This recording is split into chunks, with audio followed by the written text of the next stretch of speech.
from this high-stakes meeting. Take a listen. What's your goal from the Putin meeting?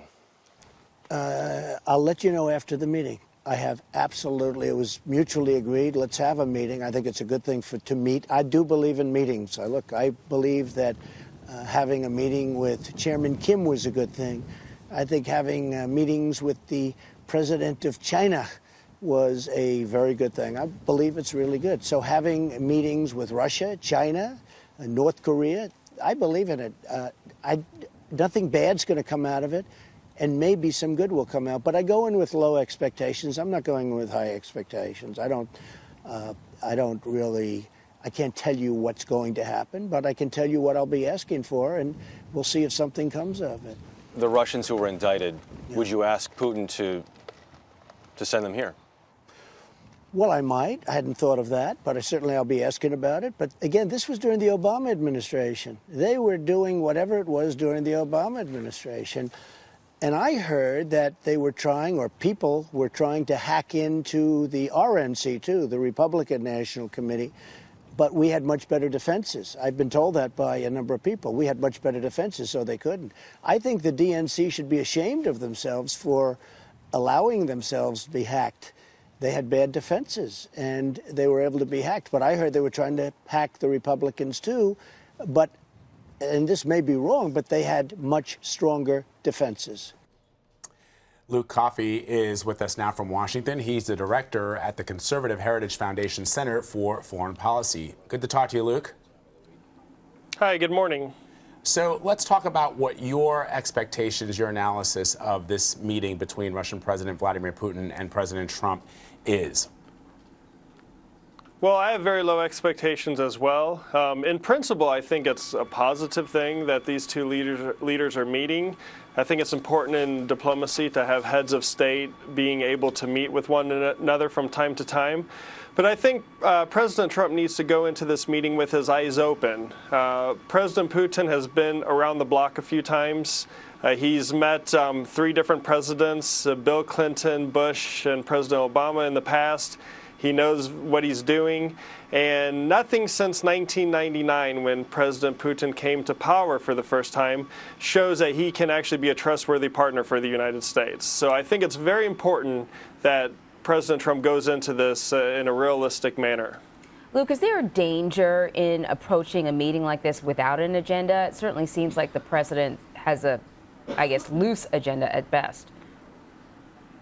Yeah, well, I mean, a lot of the rhetoric is that it's not a structure. I think Ambassador Bolton called it a meeting that's not structured, but there will be some structure behind it and some sort of at least informal agenda. And I think at this point, this is probably okay. It's going to be, in terms of summits, a shorter summit. They'll have about an hour and a half together just with translators and interpreters. And then parallel to that, there'll be another meeting between Secretary Pompeo and his Russian counterpart, Sergei Lavrov.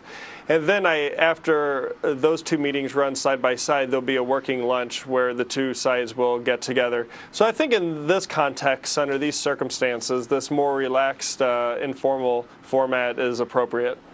You know, Luke, it's interesting. The president has also suggested that this meeting will be, at least the way he sees it, is he also has very low expectations. But there's a lot of analysis out there that suggests that, look, Vladimir Putin, the Russians have already gotten a lot out of this relationship with the United States, such as it exists, in that they've been able to sow dissension amongst the United States and their allies. They've got the president of the United States suggesting that Russia be readmitted into the G7 to make it the G8. They've got the president of the United States suggesting that the EU is a foe and that Mr. Putin is somebody that is going to be the easiest meeting that he's had over the last couple of weeks. So if you're the Russians, aren't you already seeing whatever this is just sort of a formality, because a lot of what's happened over the last year and a half or so has been a win in the way the Russians see it? Well, certainly some of the rhetoric coming from the White House does help the Russian narrative about the West being fractured and the West being disunited.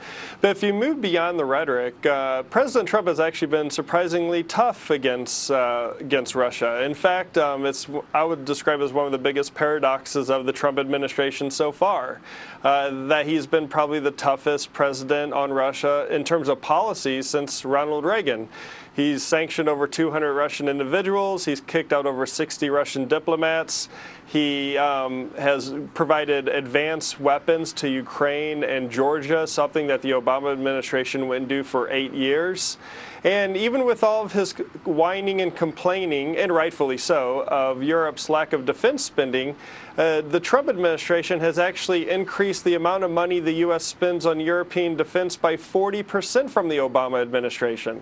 So while some of the rhetoric is slightly alarming, I would say the actual policies coming out of the administration are very sound on Russia. So why use that rhetoric? I don't know. I mean, that's a very good question. I think President Trump probably likes the attention. It drives the news cycle and the agenda. And he likes to, he fancies himself as this great deal maker, right? So he likes to throw things out there to see what will stick ahead of any sort of talks or negotiations. And I think that's what we're seeing today. You know, another good example is ahead of the NATO summit, the opening salvo from President Trump was on Nord Stream 2 gas pipeline going directly from Russia to Germany, bypassing all the other European countries. This is something that's very controversial across Europe, but something that President Putin takes very seriously and supports very much. So him blasting that in the opening stages of the NATO summit was not following the Moscow playbook as you would expect. You wrote a piece for the Heritage Foundation website, and just to sort of point out, Vlad, you know, sort of pointed out in your introduction that the Heritage Foundation is a conservative group dedicated to building conservative public policy. So we want people to know where you're coming from. But in this piece that you posted on the website, you talked about the previous administrations, the Obama administration and the Bush administration. Where do you think those two administrations failed? Well, you know, President Bush said in 2001, soon after meeting Putin for the first time, that he looked into his eyes and he saw a man who was honorable and trustworthy, which turned out to be a huge error in judgment. I mean, President Putin, as a former KGB officer, probably looked into President Bush's eyes and saw a case number. And by the next term in President Bush's administration, Georgia had been invaded. 20% of that country had been occupied. There had been advanced cyber attacks on Estonia. And then you go to President Obama's administration, where just 7 or 8 months after the invasion of Georgia, Secretary Clinton pushes very awkwardly and symbolically that Russian reset button with Sergei Lavrov. And that reset has essentially turned into a regret. By the next term, Russia had invaded Ukraine, annexed Crimea, stoked a war in eastern Ukraine. Just at every turn since 1999, President Putin has taken measures to destabilize or undermine America and its allies. And I really hope that President Trump can learn from the experience from the previous two administrations on this and not make the same mistakes again. Do you think he'll look into President Trump's eyes and see a case number as well? I mean, there's been a lot of talk about just how transparent this president can be at times in terms of his emotions and how he at times does not edit himself in terms of expressing his emotions. Do you think he's sort of like an easy mark for a guy like Vladimir Putin, who's so highly trained in this area? Well, certainly there's a difference in experience when it comes to President Trump and President Putin on dealing with these sort of major geopolitical issues. I mean, President Putin has, as I said earlier, has been around the block. He's been involved in these high-level, high-stakes negotiations for years, I mean, for decades. And President Trump is new on the scene. Now, like I said, he sees himself as a great deal maker.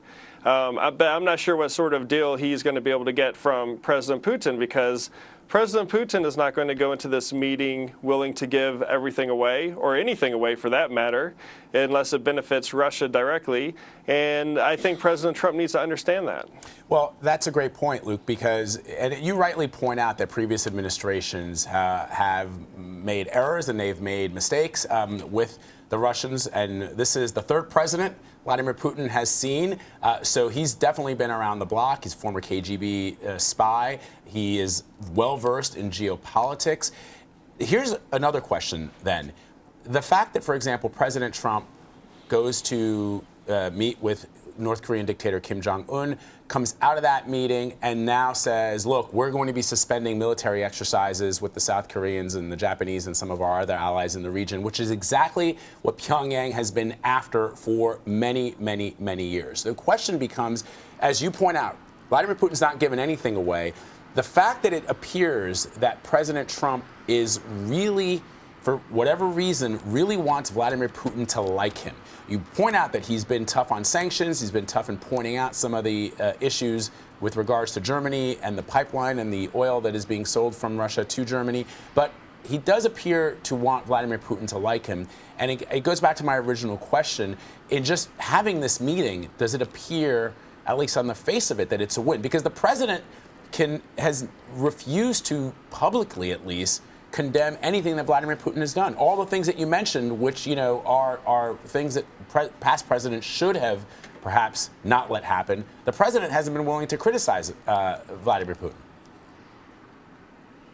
Yeah, well, again, there's a huge difference between the rhetoric coming from the president and his Twitter account and what the policies are on the ground. And if I was a Ukrainian soldier in Luhansk, I would much rather have that Javelin anti-tank missile than a nice tweet. Right. So, I try to look at these things objectively and say, okay, there's a reason why the president is tweeting the things he's saying, or he is, and saying the things that he's saying. It's up to debate why he's doing this. But when the rubber hits the road, the policies coming out of this administration on Russia have been tough and are very much welcome. But your point about, again, focusing on the lack of experience between the two leaders on the bigger geopolitical issues is very important, especially in the context of that one-on-one meeting that is scheduled at least to last for an hour and a half. This is the aspect of the summit that does concern me the most. If President Trump comes out after the summit and repeats what he said in Singapore about U.S. military exercises being suspended because they are provocative, this would be a disaster. NATO's collective defense is necessitated by its levels of readiness and its willingness to defend the territory of its member states. And these joint military exercises are a crucial component of that. And they're not provocative because NATO is a defensive alliance. Luke, before we let you go, I wonder if, we've been talking about the fact that the Russian president, Vladimir Putin, is an experienced geopolitical strategist. Previous presidents without a lot of experience have also come across Russian leaders, most famously John F. Kennedy in 1961 in meeting Nikita Khrushchev, came out of that first meeting saying that he was sort of manhandled by Khrushchev. But at least with prior presidents, if you look at the canvas of history, it appeared that they were at least strong in their ideals and in their convictions. President Reagan was perhaps not as well versed either in dealing with Russian technocrats, but he had the strength of his convictions, right? And I wonder if you, and this is just a question because we're having this really interesting discussion, if you know, or if anybody knows, how President Trump actually feels about Russia, the threat of Russia, such as it exists, or not. In other words, are we able to discern what his convictions are in the same way that we were able to discern what President Reagan's convictions about the Soviet Union were, or President Kennedy's convictions about Soviet expansion into Western Europe? Especially, Vlad, when it certainly seems the way he tweets, Russia is directly linked to the Russia investigation for him. Right. And there doesn't seem to be a separation. He calls it a witch hunt, even though on Friday, 12 Russians were indicted by the Department of Justice for interfering with our elections, which the president says didn't happen. Well, I think it's unanimous among every intelligence agency and apparatus in the United States that Russia meddled in the election. They will continue to do so until they're pushed back. They do so against our allies and their domestic affairs and their domestic elections as well. And this should be one of the top issues that President Trump raises in Helsinki, without a doubt. But again, going back to the president's convictions and his beliefs on Russia, well, you look at the policies coming out of his administration. Someone is signing off on these, and he's taken tougher measures than President Obama or President Bush before him has on Russia. Now, where will this lead us? What will materialize because of this and because of the Helsinki meeting? That remains to be seen.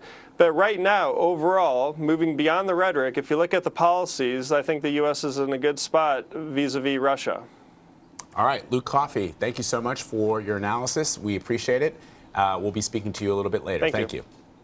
All right, so we'll have a lot more on this. We've just been showing live pictures earlier of President Putin arriving in Helsinki. He's late, actually. The meeting was supposed to, at least the first photo opportunity between the two leaders was supposed to happen at about 6:15 local time. So there's been about a 30-minute or so delay. Yeah. But as soon as the two leaders get together in front of a camera, we'll bring that to you live. Stick around. This is CBS News, CBSN, always on.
Pogba through traffic. Second chance for Pogba!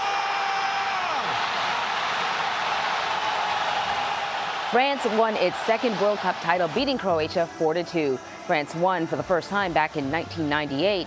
It was the highest scoring World Cup final since 1966. Yesterday's match was briefly interrupted when four intruders, dressed as police and affiliated with the anti-Kremlin punk band Pussy Riot, ran onto the pitch. In Paris, tens of thousands of fans, some wrapped in French flags, poured onto the Champs-Élysées to celebrate.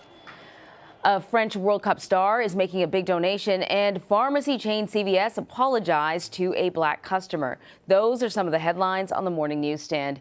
USA Today reports France's 19-year-old soccer star Kylian Mbappe will donate his World Cup earnings to charity. He scored 4 goals during the tournament. He decided to give his tournament earnings to an organization that offers free sports instruction to hospitalized disabled children. According to Sports Illustrated, he gets about $22,000 a game, and he earned a $350,000 bonus for the World Cup win. The New York Times reports the UK poison investigation is focused on the same Russian military agency accused by special counsel Robert Mueller of tampering with the U.S. election. British investigators believe the March nerve agent attack on a former spy and his daughter was likely carried out by the Russian military intelligence service known as GRU. On Friday, the U.S. Justice Department announced indictments against 12 GRU officers. Russia denies involvement in both attacks. The Chicago Tribune reports CVS apologized after a white manager called police on a black customer for trying to use a coupon.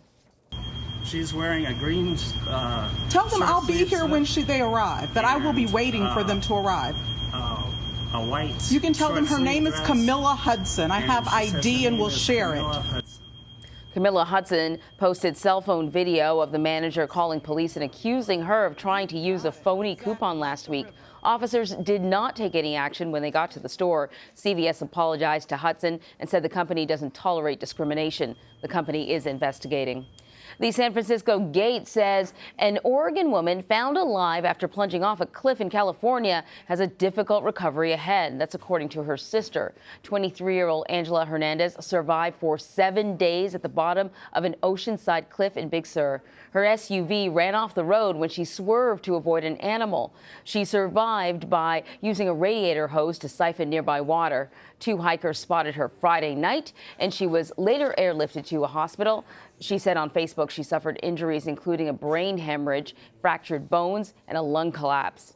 And People reports Prince George and Princess Charlotte stole the spotlight in baby brother Prince Louis's christening photos. In a group shot with other royal family members, Prince George smiles wide as Princess Charlotte looks lovingly at her little brother. In another photo, Princess Charlotte grabs onto Louis's christening robe and strikes a pose. The photos were released yesterday. Still ahead, primed for discounts, the world's largest online retailer kicks off its global shopping event today.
Novak Djokovic won his 4th Wimbledon title. Djokovic defeated Kevin Anderson in straight sets for his 13th Grand Slam title, but it's his first major title in more than 2 years. He struggled with elbow issues that eventually required surgery that caused him to fall out of the top 20 rankings for the first time in more than a decade.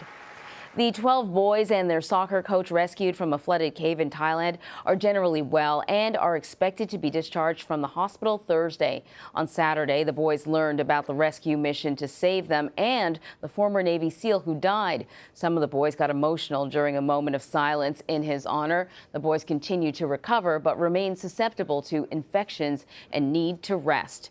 A Florida sheriff's deputy was forced to intervene yesterday when he encountered slow-moving traffic on a road outside a park. The nerve of this guy. He's literally going 1 mile per hour in a 30-mile-per-hour zone.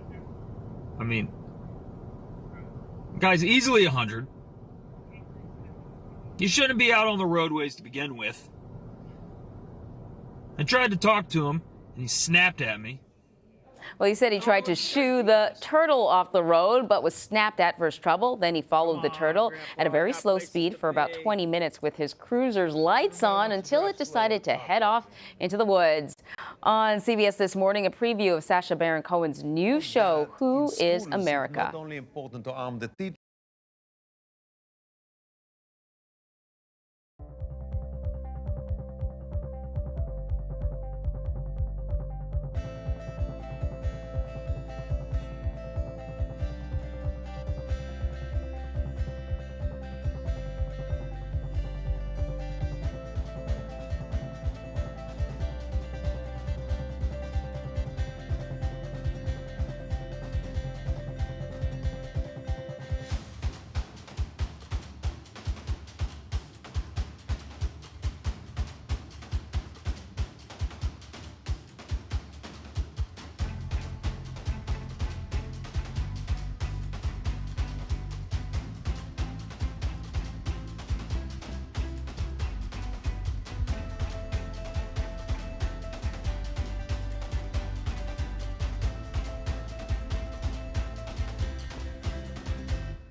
Our top stories this morning. President Trump says he does not expect much from this morning's meeting with Russian President Vladimir Putin in Helsinki.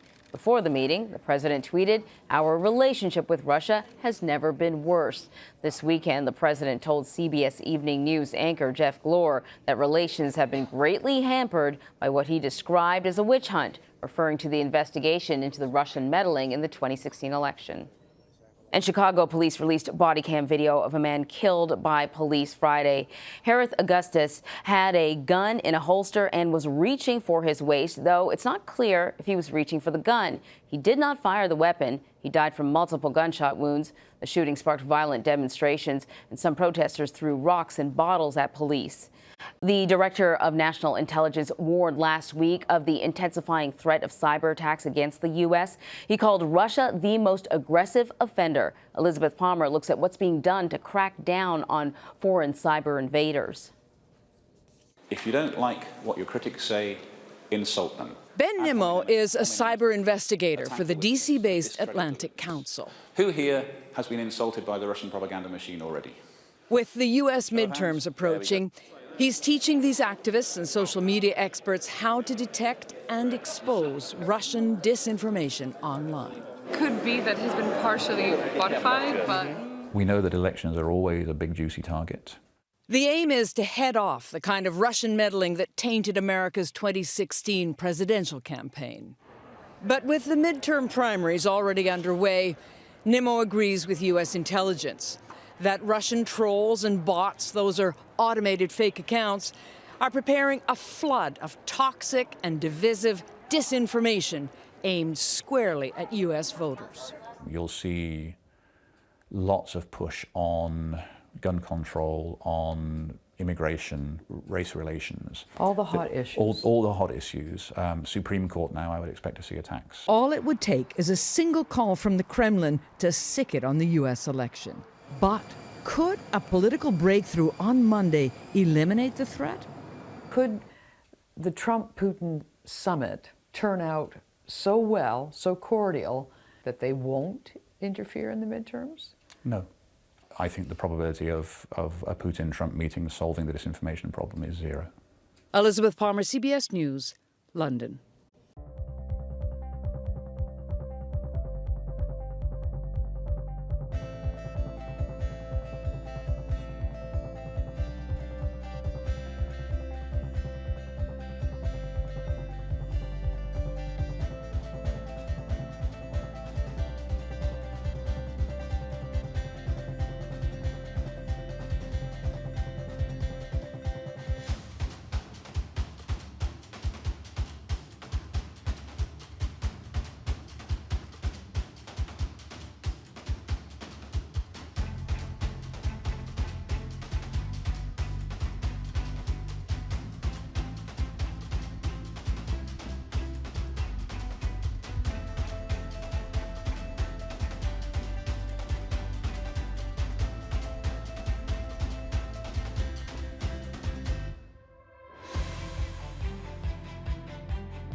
Isn't that your silver car I saw parked out front? Yeah, one of them. Think I could get an autograph? Do you have a pen in your room? It's Sunday morning on CBS, and here again is Steve Hartman. That's Jennifer Garner with Leonardo DiCaprio in the 2002 film Catch Me If You Can. Turns out acting is just one of her callings. Connor Knighton has our Sunday profile. Because no matter what I do, or how hard I try, or what I look like, or what I wear, it'll never be enough. So you'll win. Do you remember when I did Zoya, the Danielle Steele miniseries? Oh, yeah. I mean, at that point, that's like front page news in Charleston. Deal. Yeah. That was the hugest deal that ever happened. You may not recall the 1995 miniseries Zoya, Jennifer Garner's first on-camera appearance. Freddie and I were married this afternoon. And I'm pregnant. But I grew up in her hometown of Charleston, West Virginia.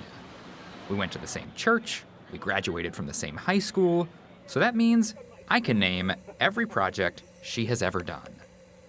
It's a long list that spans a career of more than 2 decades. From superhero to super awkward.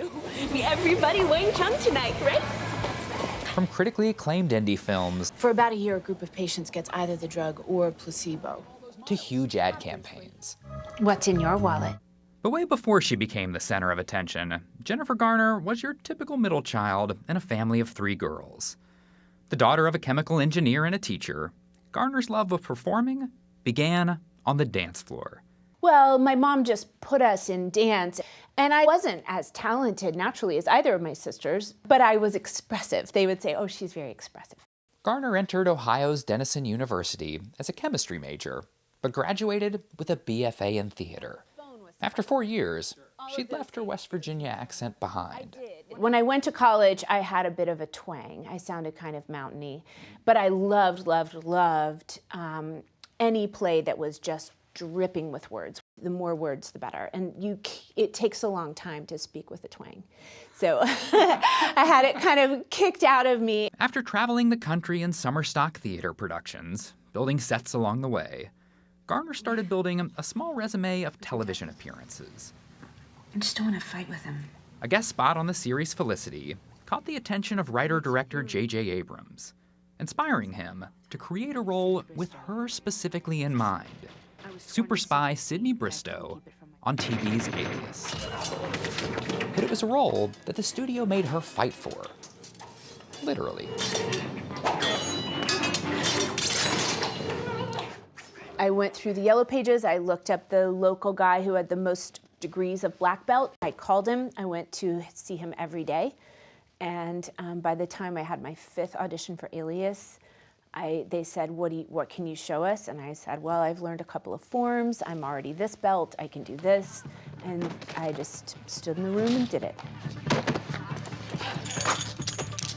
I remember there was a summer in college. I'd gone to New York, and I'd seen a billboard for Alias with you in an orange wig. Yeah. And I realized that things are about to get really different for Isn't her. that weird? How did that change your life?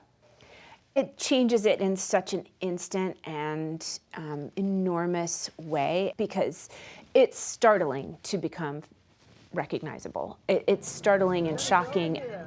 Alias made her a star, but nothing could have prepared Garner for the non-stop tabloid coverage that followed her romance with actor Ben Affleck. Well, there was a solid decade where there were 5 or 6 cars minimum and easily up to 15 or 20 on the weekends outside of my house at all times. And looking back on that, I really feel the stress of it. I could cry talking about it. After 10 years of marriage, the A-list power couple, who have 3 children together, announced their separation in 2015. They filed for divorce last year, but The public was and still is obsessed with your private life. What has that been like for you going through a divorce and having every moment of that played out on the cover of these magazines? What I think that I've learned is that scrutiny in your private life puts a pressure to make something happen. You feel a pressure to hurry up and get married because you think that'll end are they engaged, are they not? And that's true in the reverse as well. If there is any inkling of trouble, or if the tabloids decide there's trouble, it can create trouble. But to be honest, public scrutiny, everyone says, oh, you've had to go through this in public. The public isn't what's hard. What's hard is going through it. Do you find that you're able to tune out from all of that? Do you pay attention? I don't look at it. I had to really get serious with myself and say, this is not healthy. Nobody should see pictures of themselves that paparazzi have taken. You can, in the morning, you can either be making breakfast for your kids, making their lunch boxes, or you can be getting paparazzi ready. And so, you know, I know which way I'm gonna go.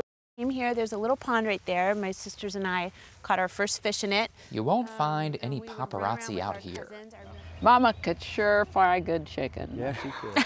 Mom could make a squirrel taste real good. Well, that's saying something. Yeah. But is that in theory or that's in practice? No, that's you've in tried. practice. Oh, really?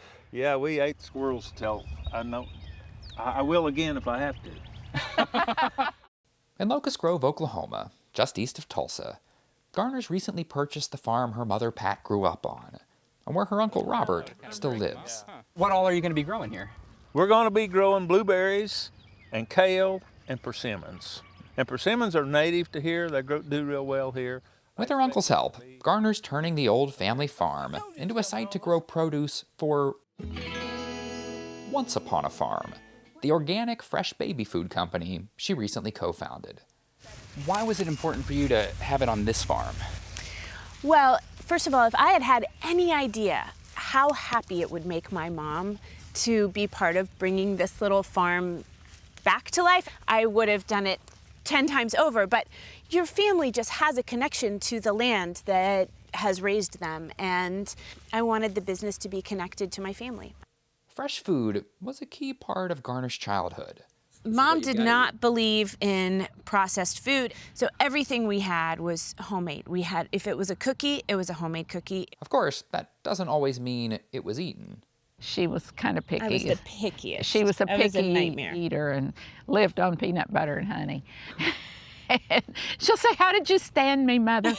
Now, in her role as chief brand officer, Garner's goal, she says, is to get the quality of homemade food into the homes of busy parents. We're just making an option for moms who might be too busy to make their own fresh food for their kids that day or ever, and we're making it fresh from the earth just at the grocery store. And is this something that you'd have 3 meals a day, or is this, you know, the midday kind of snack and then breakfast, dinner are different? It just depends. Babies eat different things at different times. You'll see someday, Connor. But yes, you would just... Nachos and milkshakes, right? Sometimes a baby might have nachos, and then I'll be sometimes fine. they'll I'll have be Once fine. Upon Don't a worry. Farm. It's good. Don't worry. You'll learn. I'll help you when you get there. It's been a busy year for the 46-year-old Garner. I need you to hear this. You are still you, Simon. In addition to a celebrated turn in the movie Love, Simon, Garner is returning to TV. She just wrapped shooting the new HBO show Camping, and Today's the 5-year anniversary of her family's murder. she's back in action in the revenge film Peppermint that premieres this fall. But back in her backyard garden at her Los Angeles home, blueberries are in season. Oh yeah, wow. It's a revelation. Here she grows kale and lemons, raises chickens, and keeps bees for honey. It's food for her own family. Her way of connecting to how, once upon a time, For a long time. she was raised. Oh yeah. It just makes you happy to pick something and eat it. Oh yeah. That's all. Wow.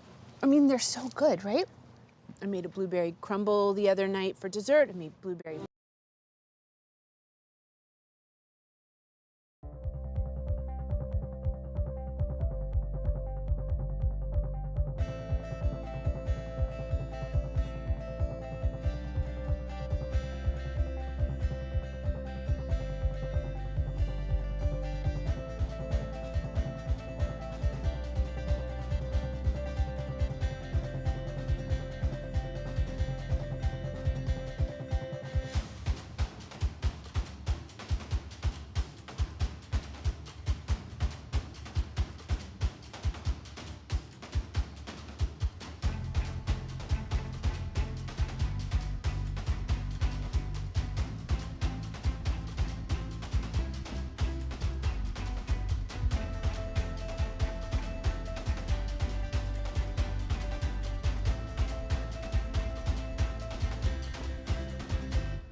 Time for a taste of summer, Shanghai style, served up by Ben Tracy.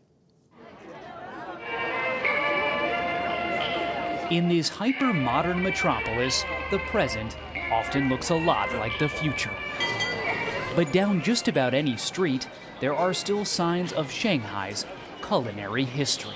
Soup dumplings steaming on the sidewalk here. Yes, this is your real neighborhood Xiaolongbao joint. Crystal Mo is a food writer in Shanghai.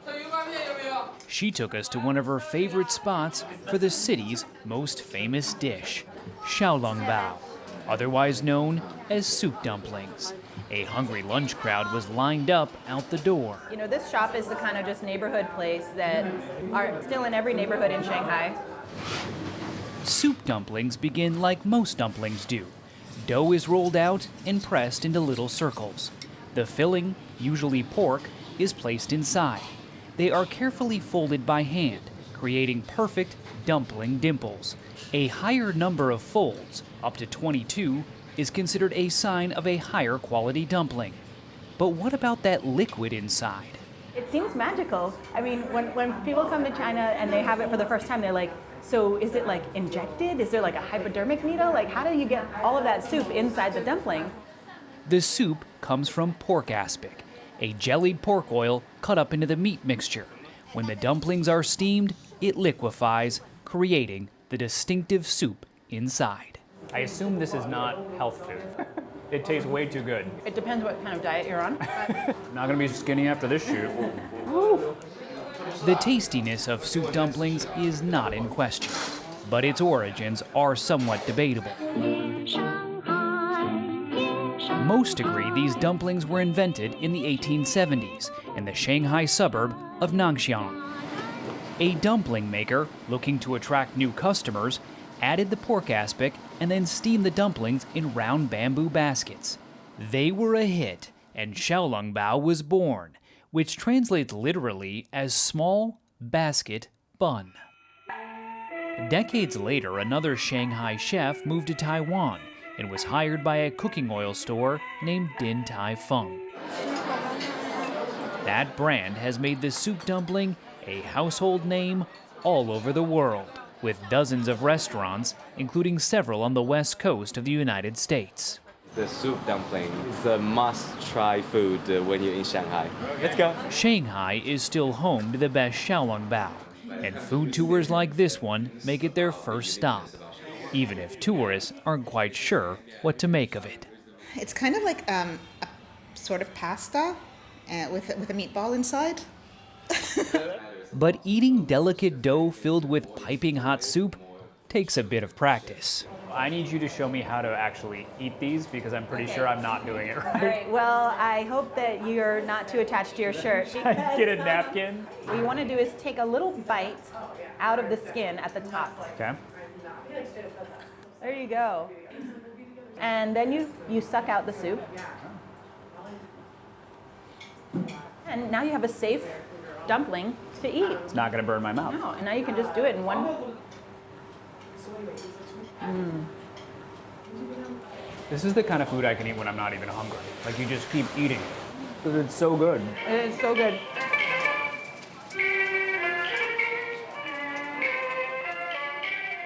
Good morning. I'm Jane Pauley, and this is Sunday Morning. Experience thought-provoking and truly original reporting on CBS Sunday Morning. Perfect harmony is the goal of every choral director, but few, if any, have ever achieved it on the grand scale I found in Oklahoma. On quiet days, which they all are now, retired high school music teacher Robert Moore likes to pore over the list, the names of all 900 of his former students. 1966 to 1996. 30 years directing one of the greatest high school choral groups in the country, the Ponca City Chorale of Ponca City, Oklahoma. What he wouldn't give to relive those times. Wouldn't it be great to get those kids back together? But there's no way that could happen. Nah. Actually, I was playing dumb.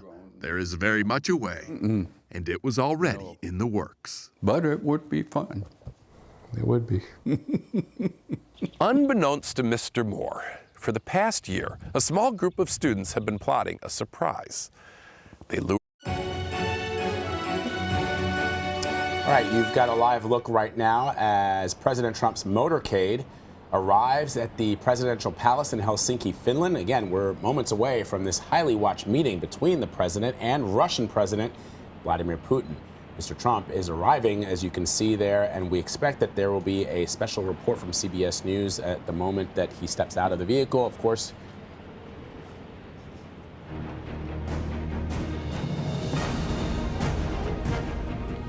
this is a CBS News special report. I'm Gail King with John Dickerson, Bianca Golodriga, and Margaret Brennan here in New York. President Trump is arriving right now at the presidential palace in Helsinki, Finland, for his first summit with President Putin.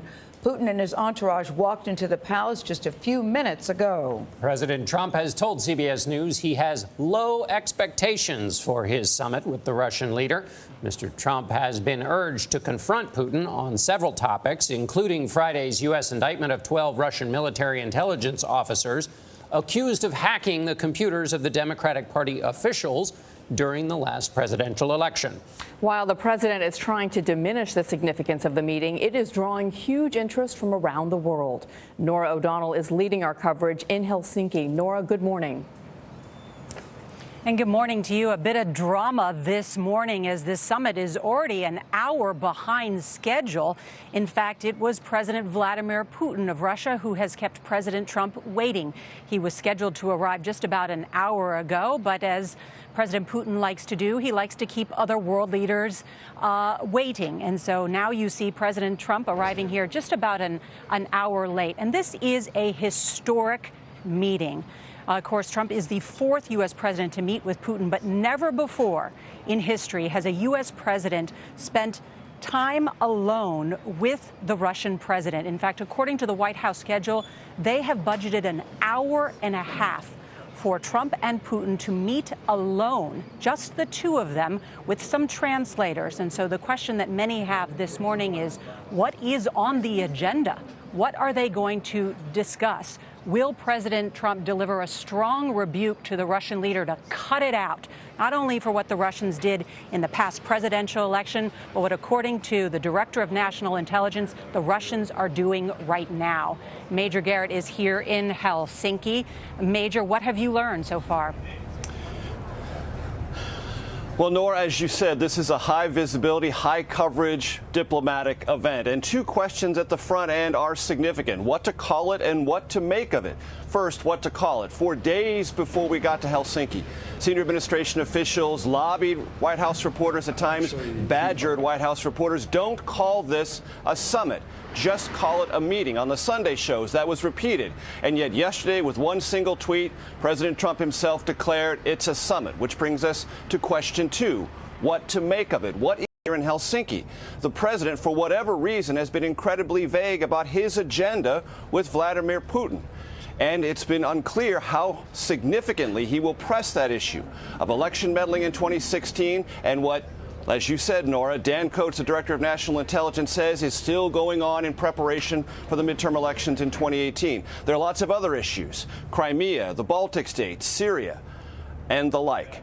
What is the president's agenda? That much we don't know. He has said he wants to take stock of Vladimir Putin face to face. Well, in that hour and a half, they'll have plenty of time to do that. Having been in Brussels at the NATO meetings, I can tell you, Nora, some diplomats there were concerned about what might come from that hour and a half one-on-one meeting, where Putin might drive a harder bargain than President Trump is capable of deflecting. No one knows what's going to come of it, but there is some anxiety in Europe that President Putin, in that one-on-one encounter, may get the best of the American president. Nora, back to you. All right, Major Garrett, we are expecting to hear some brief remarks from President Trump and President Putin as they meet here in the Finnish presidential palace, this opulent Gothic hall, before they go into this one-on-one meeting. Already, President Trump has spoken this morning blaming U.S. foolishness, in his words, saying that U.S.-Russia relations have never been worse. Well, Elizabeth Palmer has reported from Moscow for years. And how is the Russian media interpreting those comments from President Trump this morning? They're loving it. They are trying to line up with President Trump against many of the U.S. institutions. And this really bolsters the case that they're trying to make that if it weren't for example, the Justice Department indictments and various what the Russians would call deep state interference, President Trump would be here offering normal relations with Russia. So it's really played into Putin's hands even before this summit gets going. What's the best case scenario for President Putin as he comes into the summit? Oh, I think he's already won. You know, he's coming off this triumphant World Cup soccer tournament, the largest sporting event in the world. He hosted it. It was flawless. He's on a roll. And now he's being shown on TV all over the world, sitting down with the U.S. president, signaling that he's the man to bring Russia in from the cold. So he doesn't have to walk out of this with anything. He's already got a great victory. It is incredible to think, in addition to this unprecedented private meeting between the two presidents, there will also be a press conference. There has not been a joint U.S.-Russian press conference with Putin in more than a decade because President Obama refused to do that. Does that give Putin some sort of standing that he's not had in the past decade? Absolutely. It adds to his stature. And, you know, he's very good at press conferences. He loves to talk. We saw him last night before the soccer game. So relaxed. He's going to be enjoying that moment. And if history teaches anything, he's going to bring it off with brio.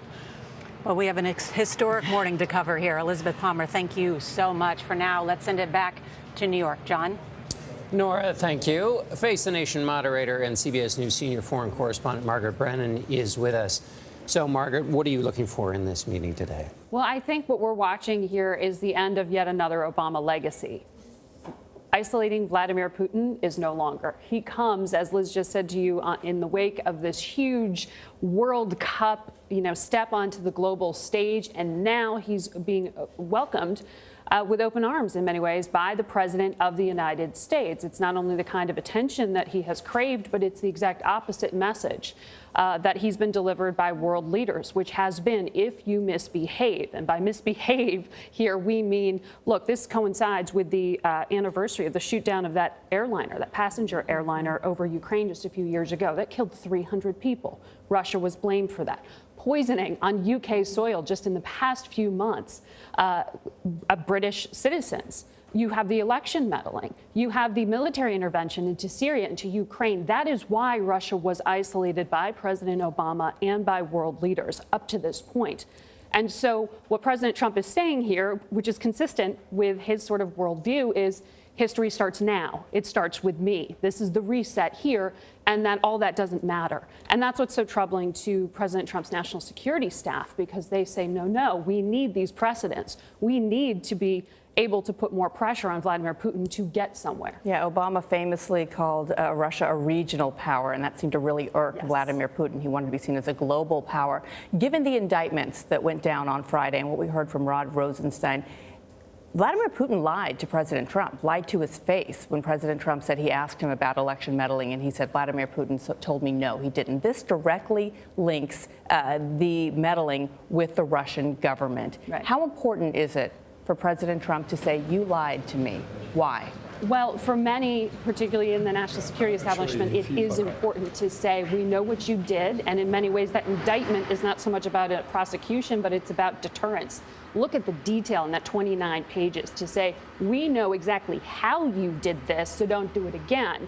And by don't do it again, actually, if you listen to the Director of National Intelligence, they're doing it right now, because he's saying there's meddling happening going into the November races. And how hard do we expect him to press President Putin on this? He's been reluctant to press President Putin about anything leading up to this meeting today. Well, and that's exactly it. That's why I say, history starts with him. For him, this is in the past. And that's what's so interesting to hear from the Homeland Security Secretary, Kirstjen Nielsen, from Dan Coats, the Director of National Intelligence, from others time and time again. No, this is happening right now flashing red lights in terms of messing with our digital infrastructure. They're trying to emphasize that to the president. We should note we're waiting to hear from President Putin and President Trump. So while we wait for that, Margaret, on this question, President Trump said that the Russians would never have gone into Crimea if I were president. But they are, according, as you say, to the Director of National Intelligence, they are, who has used the word attack, they are in an ongoing operation. So this isn't about the past, it's about the present. And one interesting split I thought was that you had Ambassador John Huntsman say this question of interference is going to be a topic he's going to hold him to account in this meeting. Right. John Bolton, the National Security Advisor, essentially said the same thing. Well, now with nobody else in the meeting, we're relying on the president's word after the meeting's over to give us an account of how what his advisors are saying is the #1 agenda item, how that went. Exactly. And this press conference of them standing side by side, that hasn't happened since, I think, 2005, when Bush 43 had a press conference with Vladimir Putin. And then, as many U.S. diplomats said, we learned better. We learned not to do that again, because what is Vladimir Putin going to say standing next to the President of the United States in terms of, no, we didn't do it? Is Donald Trump going to choose, as President of the United States, to say, yes, you did, and it matters when you attack America, even if I wasn't in the Oval Office at the time? An attack on America at any time is not acceptable. So, Margaret, the president's argument is, look, I'm downplaying this question of interference because there's things we need to work with Russia on. Right. So that sets the expectations high for this, which is to say this thing this interference that people are worried about, let's not focus on that. Let's focus on what we can do together. So what can the U.S. and Russia do together? What would big achievements be from this meeting? And in some ways, Vladimir Putin's strategy here has been successful because he said, you need me. Even if I misbehave, I'm going to show you how much you need me on some of these international agreements. In terms of deliverables, people were hoping for, the most low-hanging fruit is trying to extend the existing so-called New START treaty, which puts some caps on ballistic missiles and the like. However, Russia's already cheating on the INF treaty, which is another nuclear arms control agreement. President Trump could extend that. There's already a provision in New START that would allow him to do it and put the Trump brand on it. Will he accept it? I don't know. He wouldn't do that with the nuclear deal with Iran, just put his own brand on it and extend it. Will he do that here? That's the hope. The other things are some sort of window dressing, some humanitarian access they're asking for. NSC officials said yesterday to me that they were asking to be able to bring aid convoys into Syria, to the southern part of that country, which, by the way, is under assault right now in violation of an agreement that Vladimir Putin and President Trump made twice in Vietnam and in Germany in 2017. So that's what's interesting, this idea of approaching, we can have another agreement with Russia in Syria at a time when they are actively violating the one that we already have.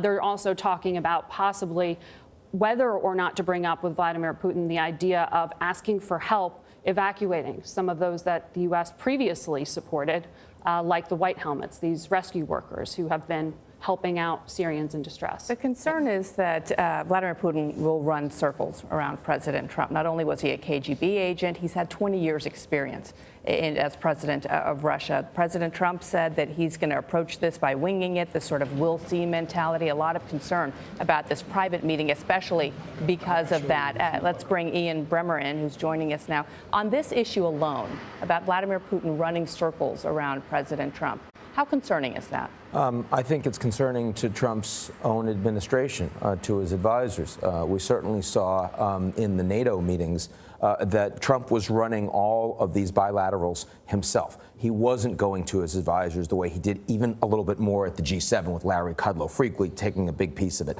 He clearly isn't prepped for this meeting. Putin really is. The first 90 minutes, it's just the two of them. He's going to bring up Russian interference in U.S. elections. What's he going to say? How Trump's going to respond to that? We know what Trump's thinking about. Hey, to the extent this guy was involved, he was supporting me. He was going after the DNC. He was going after Hillary. Will he mention that? That's clearly one of the reasons he has to have the meeting privately, is he just can't have the legal exposure of having anybody else in. That's a really unprecedented situation for any American president to be in. And it looks like you're seeing those. Here we have the two presidents sitting down, and we'll now go to them.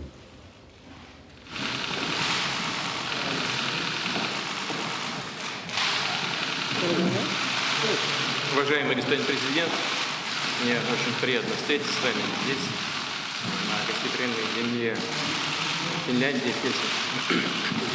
Distinguished Mr. President, it's my pleasure to meet you, to be able to meet you here on hospitable Finnish soil in Helsinki. У нас продолжаются постоянные контакты. В предыдущие месяцы мы по телефону говорили, встречались несколько раз на площадках различных международных мероприятий. We continue keeping in touch.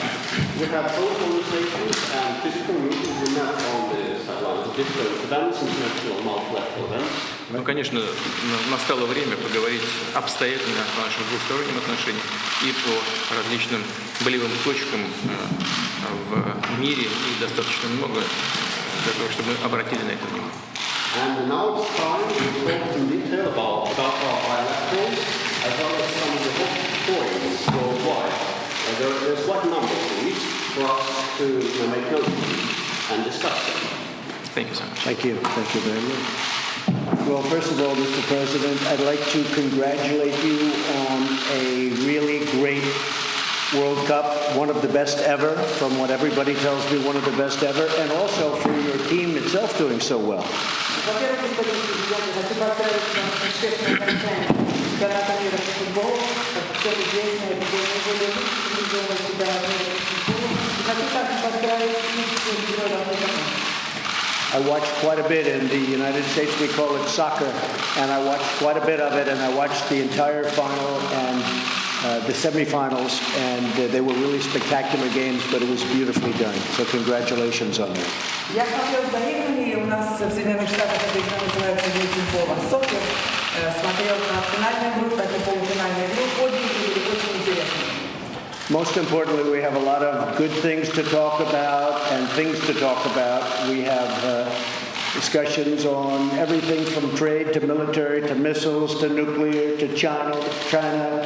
We'll be talking a little bit about China. Our mutual friend, President Xi. У нас есть огромное количество тем, которые нам надо будет обсудить, очень интересные темы, начиная с таких вопросов, как торговля, коммерция, военные вопросы, также вопросы, связанные с Китаем, с ядерной политикой, поговорим также о нашем друге Xi.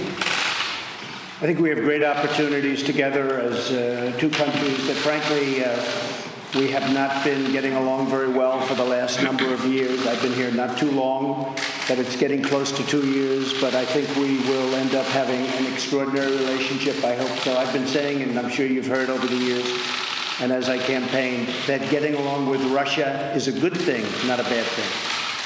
У наших двух стран есть огромная возможность для того, чтобы наладить наши взаимоотношения. На протяжении нескольких лет эти отношения не были плохие, где-то около 2 лет. Но я думаю, что есть возможность, чтобы эти отношения между нашими странами стали чрезвычайно хорошими. Я во время своей предвыборной кампании говорила о том, что ладить с Россией сделать очень хорошо. And I really think the world wants to see us get along. We are the two great nuclear powers. We have 90% of the nuclear, and that's not a good thing, it's a bad thing. And I think we hopefully can do something about that, because it's not a positive force, it's a negative force. So we'll be talking about that, among other things. Мы будем говорить о наших ядерных потенциалах. Мы две страны, которые содержат более 90% всех ядерных арсеналов, и это не является чем-то хорошим. Это не очень хорошая вещь, поэтому нам надо делать все для того, чтобы улучшить наше положение по этому вопросу. Я думаю, мы будем говорить непосредственно о вопросах, связанных с ядерной политикой. And with that, the world awaits, and I look forward to our personal discussion, which I think begins now, and then we're going to meet our whole team. You have quite a few representatives on that, and we all have a lot of questions, and hopefully we'll come up with answers, most importantly. It's great to be with you.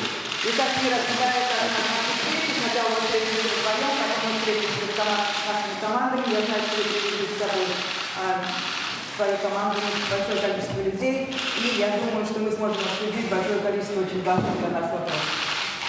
Thank you very much. Thank you, everybody. Thank you. Thank you, everybody.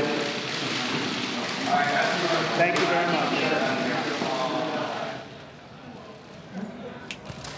And there you see that handshake and warm words between President Trump and President Putin, as President Trump congratulating Putin on a very successful World Cup that he says everybody watched and was spectacular. Elizabeth Palmer is here with me and has covered President Putin for decades since he has been in power. What did you make of his comments? What did you make of the body language? Well, he was looking very relaxed, but not eager. President Trump was leaning forward with some intensity. Putin almost looked bored is way too strong, but slightly detached. Is that intentional?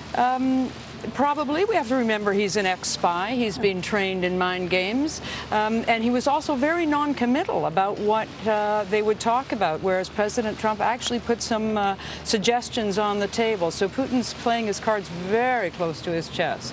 When President Trump says the world wants to see us get along, that getting along with Russia is a good thing, how does that square with what the rest of the U.S. administration is saying are Russia's current efforts to undermine American democracy through cyber attacks and other means?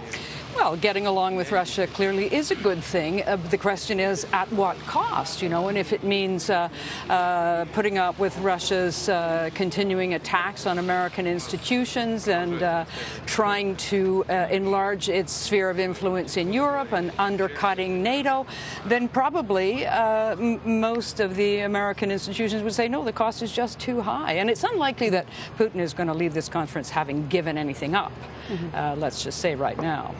All right. Well, now this historic summit between the two of them that some in the administration are trying to downplay as just a meeting, but an extraordinary scheduled hour and a half private meeting that President Trump called a personal meeting between the two of them, and then a press conference. Major Garrett has been covering President Trump as he travels through Europe. What else strikes you about what President Trump mentioned just this morning? Well, talking about the hope for an extraordinary relationship with Russia sets a pretty high bar. One thing I think it's worth remembering as President Trump goes into this summit, he's got a couple of things on his mind in relationship to Vladimir Putin. He will come in and say our economy is very strong. President Trump's administration has authorized the export of liquefied natural gas to Europe. It hasn't happened yet, but it's in process. That's a counterweight to Russian influence over energy supplies throughout Europe. Remember, the Trump administration also approved the movement of lethal weapons to Ukraine. That hasn't changed the military dynamic there in any way, but it's a step that the Obama administration didn't take. So the president would argue here in Helsinki, he has done things to send a signal to Vladimir Putin that he is going to be tougher economically in terms of exports and in terms of military equipment to places like Ukraine than his predecessor was. And that's something that President Trump will bring into this meeting and convey to Putin one way or the other. All right, Major Garrett also here in Helsinki. Thank you. And we will have full coverage of the Helsinki summit on CBS this morning, and we'll bring you the news conference with President Trump and President Putin when it happens later this morning. Coverage will continue throughout the day on your local news on this CBS station and on our 24-hour streaming network, CBSN. Watch it at cbsnews.com. This has been a CBS News special report. I'm Norah O'Donnell with John Dickerson, Gayle King, and Bianna Golodryga and Margaret Brennan. CBS News, Helsinki. For news 24 hours a day, go to cbsnews.com. All right, we are also following the latest here at CBSN in Helsinki, where President Donald Trump and Russian President Vladimir Putin have met face-to-face. So let's get right into it with CBSN contributor Gabe Lipton. He writes for Signal, a newsletter produced by G0 Media. Good to see you. Great to be with you guys. So the first question that we saw Norah ask Elizabeth Palmer, a correspondent who's covered Russian President Vladimir Putin for years, is what did you make of the body language? Because if we're looking at this shot here of moments ago, when you see Vladimir Putin relax as he is in that chair, when you saw him get off the plane, what do you think? Yeah, I mean, he came out of the plane right away, very confident, sort of swaggering, took his jacket off right away, shaking hands with the Finnish soldiers that were there to meet him. And I think we saw in that initial presser with Trump sort of taciturn, sitting back and observing. He seems ready to go. There was Susan Glasser over the weekend that this is like Muhammad Ali fighting sort of a featherweight. Putin is prepared. He is a trained KGB officer, right? He knows how negotiations work, and this is an uphill battle for Trump, and from what we've seen, one that he hasn't done much preparation for. So I think the body language, the context of this meeting are all very important for sort of determining how over the next few hours this goes. So the president has certainly been expressing the general topics that he's interested in. He did so right here. He talked about nuclear proliferation. He talked about trade, talked about China. But at the same time, as he's been asked about this meeting, he's insisted that there hasn't been a real agenda, that it's, and he's sort of gone back and forth between calling it a summit and a meeting, and is it casual, is it not casual, that sort of thing. Is there a benefit to not having a set agenda when you're meeting President Putin for the first time? I don't think so. I think they have been trying to lower expectations, especially over the weekend. We saw Ambassador Huntsman say, like you mentioned, this isn't a summit, this is just a meeting. Look, this is the 7th, I would call it a summit between U.S. and Russian leaders. This is the first since the Russian invasion of Crimea. It's a very, very big deal that this is happening at all.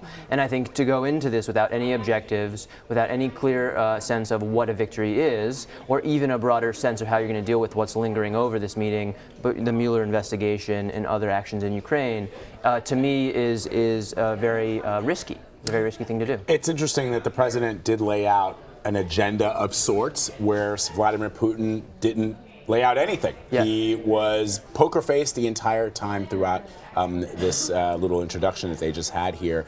And yet, as the president laid out some of the things that he wanted to talk about, he didn't talk about the election meddling. And I don't know if that was perhaps the right and appropriate time to do so. But if you're going to lay out a whole bunch of things that you expect to talk to Russian President Vladimir Putin about, why not say also we're going to talk about cybersecurity and cyber threats? And, what's your take on why you don't bring that part of the discussion up? Is that just because you don't want to get off on the wrong foot from the get? I mean, I think, again, lingering over this whole thing is the context of Russian meddling in the U.S. election. And a lot of people were saying that this summit should not be happening at all. We saw the indictment of 12 Russian officials over the weekend, or sorry, on Friday. And the Trump administration knew about that, and despite that fact, decided to go ahead with it anyway. So the fact that Trump didn't come out forcefully and say right away, and talk about this issue is very telling. And I think he goes into this meeting sort of in a similar position as Vladimir Putin, trying to tamp down the idea that Russia had any impact on the outcome of the election. And I think as Americans, that's something we should see as very problematic. So we were talking to Luke Coffey from the Heritage Foundation. They are a conservative-leaning foundation. And his point was, sure, you can listen to the rhetoric, you can listen to what the president says, but if you look at what the administration has done, the administration has maintained a hard line with Russia. The sanctions are in place. They expelled a bunch of diplomats in line with a number of other allies after the poisoning in Britain. And to your point, the Justice Department has just indicted a bunch of Russians, military guys. So maybe we're hearing all this talk, but really it doesn't count for anything. All that matters is action. Well, he's right to some extent. I mean, there's certain issues on which the fact that Congress and the rest of the administration has a hard line against Russia matter. On sanctions, Congress can stop the U.S. from undoing them. On Ukraine, they can continue to provide lethal weapons without him undoing it. On Syria, there are plenty of things that the administration can do and Congress can do that he doesn't have an impact on. But the very fact of the president going to meet with the Russian president in the first place is amazing. The very fact that he does so in a week where he also bemoaned NATO, where he continued to complain about them not paying their dues, is important because it shifts the broader landscape, geopolitical landscape, because it impacts how people trust the American word, and because there are other things that Vladimir Putin could see as symbols of, the U.S. isn't going to hit back in a way that previous administrations had. So symbolically, it's very important. There's substantive issues where it matters more than others, and we can get into those. But I think the idea that it doesn't matter, that he, watch what the administration does, not what Trump says, is unfair. You raise a good point, which is that the Congress is there to check the president of the United States. And if you look at what's happened over the last week or so since President Trump arrived in Europe, you had the president besmirching our allies. He, in a weekend interview with CBS Evening News anchor Jeff Glor, suggested that the EU was a bigger foe than Russia was. And yet, what we saw from Congress when the president was going after NATO is Paul Ryan saying that NATO is indispensable. Not talking about whether or not they've stepped up their commitments. They've already agreed to do that by 2024. That was agreed in 2014. It seems as if President Trump was dragged kicking and screaming to impose those sanctions. He says no one's been tougher on Russia than him. The government of the United States has been tough on Russia. He has seemingly, it took Congress to get those sanctions in place. Yeah, that's right. And there are two areas in particular where the administration and Congress has been tough. It's on sanctions, and they passed in August of last year this bill called CAATSA, which sort of forces the president to put sanctions not only on Russia but on other countries, and for him not to be able to take them off without congressional approval. But also on Ukraine, where the Volker, who is the U.S. envoy to Ukraine, they have authorized the sending of lethal weapons there in a move that the Obama administration refused to do. So there's plenty of that they are doing to push back against Congress and the administration to push back against Russia. But it comes down to the president. What's the president's word? And Vlad, as you rightly mentioned, if he calls the EU, in the same week he calls the EU a foe and sits down with the Russian president. And calls him a competitor. And calls him a competitor, and possibly one that we can see more of as a friend in the future, I think that's incredibly problematic, not just for what it says to U.S. allies, but what it says here back home in the U.S. What's a win for Vladimir Putin? There are, I guess, a number of different areas that I'm sure he's interested in. But how does he walk away with a win, considering there probably isn't going to be any sort of major concrete decisions made here? So, Vlad, you asked, I think the first question you asked about body language is important in telling, because I think Vladimir Putin comes in to this meeting not wanting to showboat about what he's accomplished.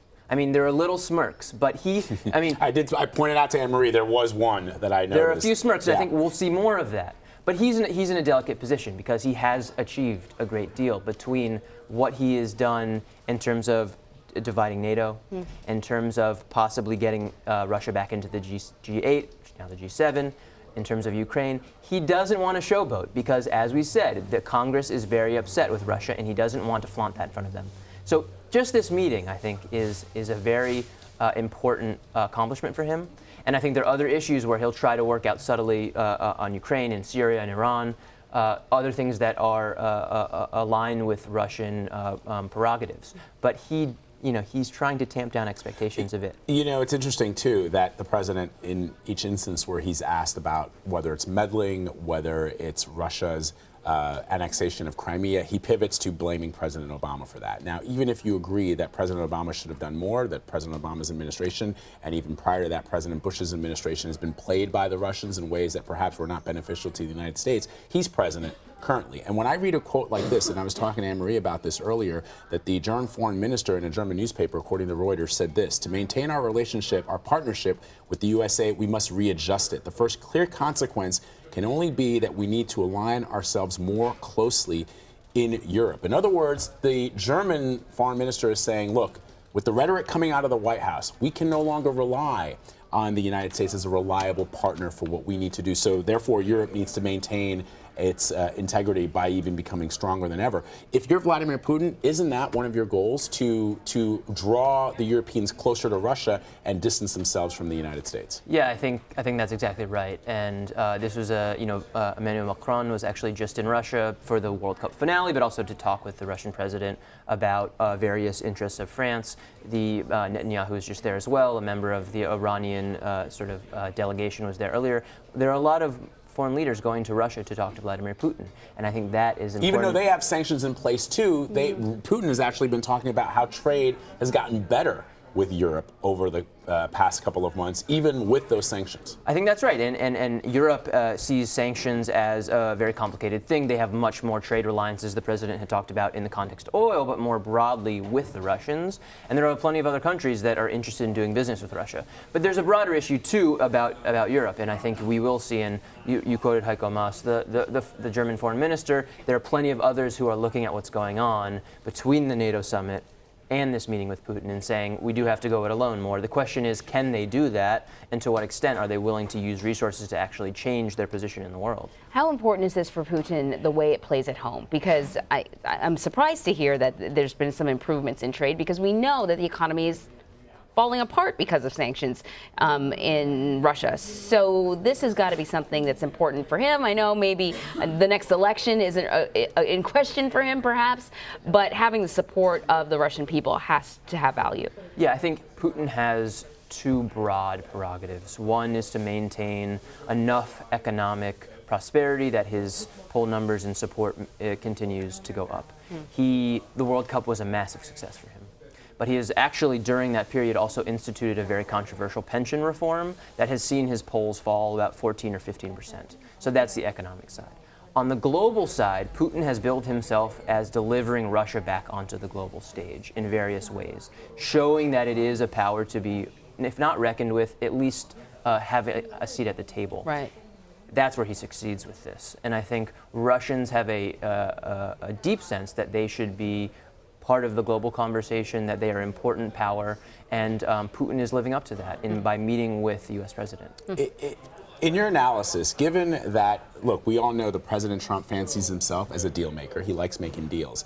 Generally, when he comes out of these meetings, whether it's with North Korean dictator Kim Jong-un, whether it's with NATO, whether it's with EU leaders, he comes out and he suggests to the world through the media that, you know, here's what we agreed. We've gotten this and it's a win. He wants to be able to come back to the United States and say, look what I did. I accomplished that. This is such a delicate meeting with such high stakes at play.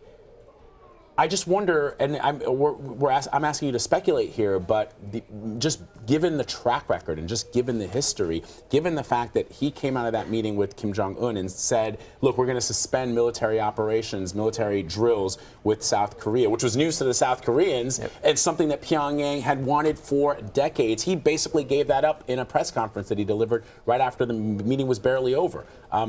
Could that be a problem for the United States? There are multiple risks. You mentioned military exercises. There are joint U.S.-Baltic military exercises that people have mentioned as a possibility for that could be given up in a similar way. I think other issues you could see are on Ukraine, right? People have mentioned Crimea. If he acknowledges that the Russian annexation of Crimea and says, you know, that is basically that question is going to come up. If there's a press conference, they're going to ask the president, what is the United States position on Crimea? And then it becomes very delicate because you're not just in the UK, where that's a friendly country, that's a friendly ally. You're there on the world stage with the Russian president, the man who actually annexed Crimea from Ukraine. If he pivots, if he does anything, it's going to be very remarkable. I think that's right, and I think Ukraine. I mean, in the context of Ukraine, I mean, the de facto situation is the Russians do control it. But I think the idea that a U.S. president, would come out and say that we acknowledge a territorial incursion and the basically stealing of land from a neighboring country, one that the U.S. has committed to at least respect the territorial sovereignty of, would be remarkable, because it would maybe give Russia, cause writ large to do things in other parts of its near abroad, in Georgia, in the Baltics. That would, I think, make NATO allies and U.S. allies very fearful. Yeah. So the president and both presidents, Putin and Trump, spoke just a little bit earlier. People might have missed it. We want to play a little bit of that sound so you can get a sense of what the president thinks this meeting will be all about. Most importantly, we have a lot of good things to talk about and things to talk about. We have discussions on everything from trade to military to missiles to nuclear to China. We'll be talking a little bit about China. Our mutual friend, President Xi. I think we have great opportunities together as two countries that, frankly, we have not been getting along very well for the last number of years. I've been here not too long, but it's getting close to 2 years. But I think we will end up having an extraordinary relationship. I hope so. I've been saying, and I'm sure you've heard over the years, and as I campaigned, that getting along with Russia is a good thing, not a bad thing. And I really think the world wants to see us get along. We are the two great nuclear powers. We have 90% of the nuclear, and that's not a good thing, it's a bad thing. And I think we hopefully can do something about that, because it's not a positive force, it's a negative force. So we'll be talking about that, among other things.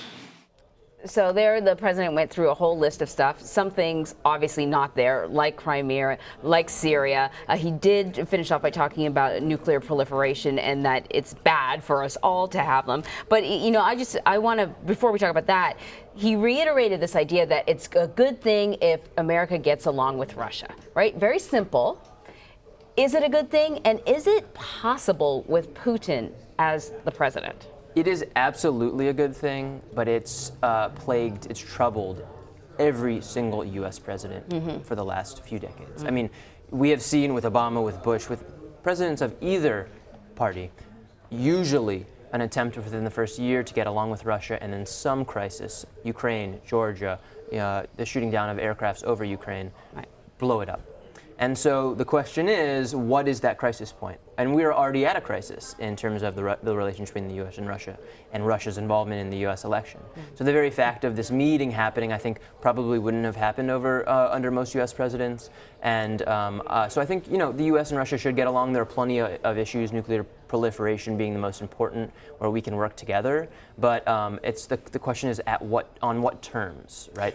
Yeah, on what terms? It is interesting, Gabe, because, you know, we've talked about this before. I'm a student of history, and as you look back at the number of presidents who have had to deal with Russian leaders, whether it was under the Soviet Union or as the Russian Federation, it's been fraught with danger. President Obama famously, during his debates with Mitt Romney, suggested that Russia was a second-rate nation and that, you know, the 90s called, I don't remember the exact phrase that he used, but it was sort of to suggest that Russia was not even a factor in geopolitics anymore. And that's clearly not the case. Which probably contributed to the bad relationship that he had with President Putin. Of course it did. It was a fundamental misreading of what Russia's national interests are as it relates to the rest of the world. And I wonder, we say, look, Vladimir Putin doesn't have to worry about polls. He doesn't have to worry about re-election. He can do what he wants. He's got a broad brush to do what he wants, whereas American presidents are beholden to their constituents, the American people, the polling, and elections. And so that,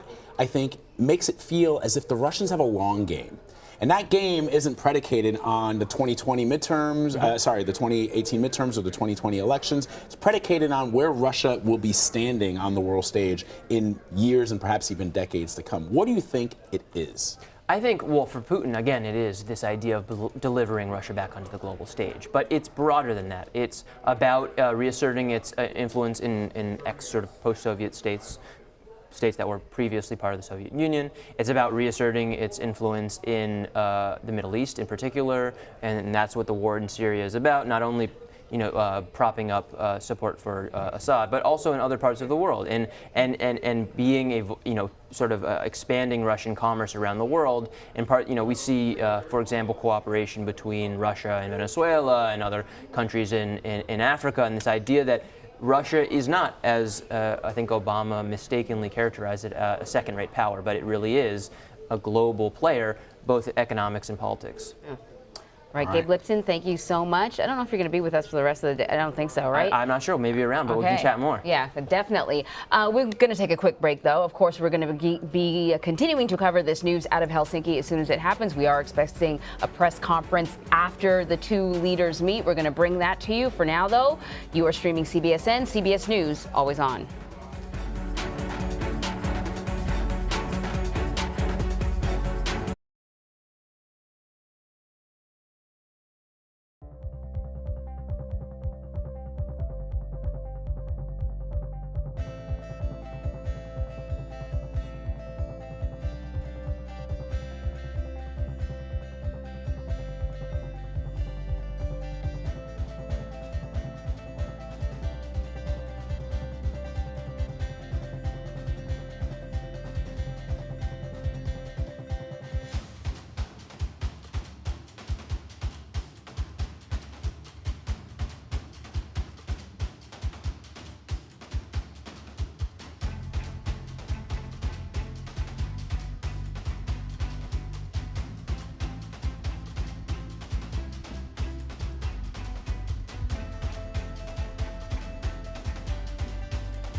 Have all the songs been written? That song is from the latest chart-topping album by The Killers. And no, the band is not at all as menacing as their name suggests. Christine Johnson has the proof. It's a little hard to know just what to make of Brandon Flowers. Backstage, he looks like his nerves are going to get the best of him. Brandon, you seemed very intense right before the show. It's not a normal thing to go out and face 70,000 people like that. I never just feel totally at ease. Then he steps into the spotlight in front of his band, The Killers. And performing their signature hit, Mr. Brightside. He sounds like Mr. Confident. One measure of the song's success, it's been watched on YouTube more than 280 million times. I'm just a glorified Elvis impersonator. That's all I am, really. That's what all of us are. You don't mean that. And that's all I've we seen are. you on stage. You don't look like Elvis. I'm trying. I'm doing my best. If you're not familiar with The Killers, their hit list extends over some 24 million albums sold worldwide, and they hail from Las Vegas. They're so closely tied to the region, you might have heard them in this Nevada tourism commercial. But don't fence me in. But Brandon Flowers might seem like an unlikely ambassador from Sin City. He's perfectly content playing backup at home behind his son Gunner. Who saw who first? We saw each other, but I would have been too shy to talk to her. He and his wife Tana have 3 boys. And she came up and gave me her phone number. And you still have this piece of paper. This is what this is. Yes. You guys I have kept kept the phone this. number. I kept the This is phone the number. actual paper. Yeah, and I saw that he kept the phone number, so then I kept the paper. And if they seem like an unusually clean-cut rock and roll couple, it may be due in part to their faith. I saw a video online that you did for your church. Oh yeah, the I'm a Mormon campaign. Was it called I'm a Mormon? I'm a Mormon. Yeah. I don't go to church because I got nothing better to do on Sundays. I really believe it. My name is Brandon Flowers. I'm a father, I'm a husband, and I'm a Mormon. I don't know what my life would be like without it. I think I would have been a casualty of rock and roll. So it saved you. For sure. As faith was in Flowers' blood growing up, so was the glitz and grit of Vegas. We definitely are not shy about, where we're from. I still get a rush from it. That rush from the Vegas Strip is something that Flowers and Killers drummer Ronnie Vannucci experienced early on. My mom worked at Caesars, she's a cocktail waitress. The service industry is a big part of this town, and it's how a lot of our family make their living still. And after high school, it's where they found their first jobs. And you were doing what here? I worked in a restaurant called Joseph's Brasserie, and I was a food runner. I drove a pedicab. She's got her halo. This is the first place we performed. Where was the stage? They had a corner. That 2002 performance was in a small coffee shop just off the Vegas Strip. Probably lasted about 10 minutes, but it felt like an eternity. It did. And when you left there, what were you saying? I was totally open to looking for another singer. Yeah, I didn't think that I would do it again. We didn't get a good vibe for Vegas crowds for a long time.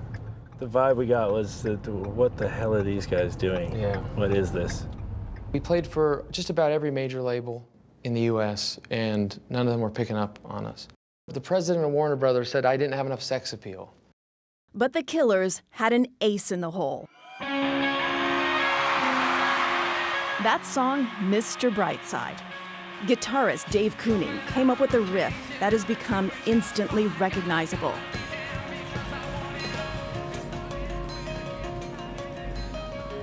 I was just jamming around and I had this cool chord that I was picking and I was like, where do I go with it?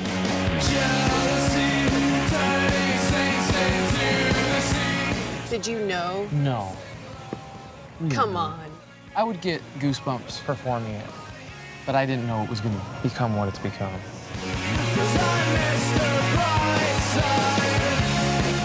Mr. Brightside skyrocketed up the charts, and with Mark Stormer on bass, the Killers became headliners.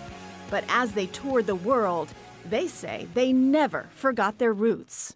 So you guys weren't trashing rooms? And... No hotel rooms. My mom cleaned hotel rooms. I wouldn't trash a hotel room.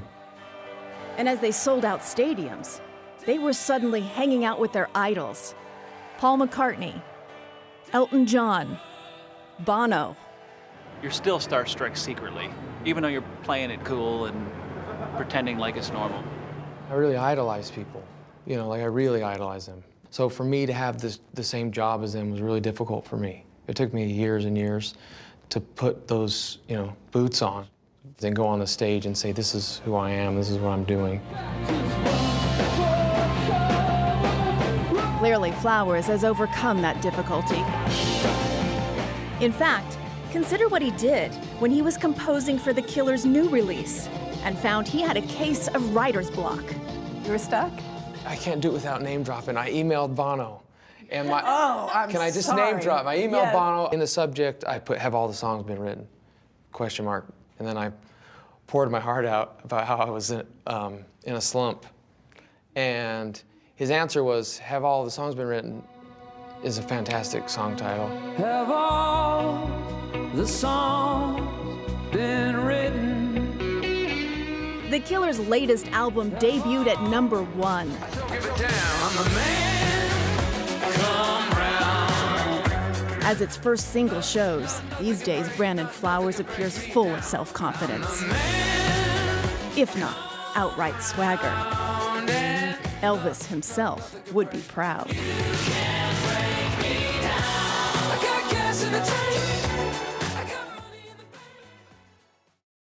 What's new under the sun? Good morning. I'm Jane Pauley, and this is Sunday Morning. Go on. You know who I am? What does it say on that gravestone? Here lies the oldest man that ever lived, actually. The women in your life. Apparently, women just don't like me very much. Experience thought-provoking, innovative, and truly original reporting. Hey, Jane. Because there's always something new under the sun. Please join us when our trumpet sounds again. On CBS Sunday Morning.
The art of the globe is second nature for the man of the world.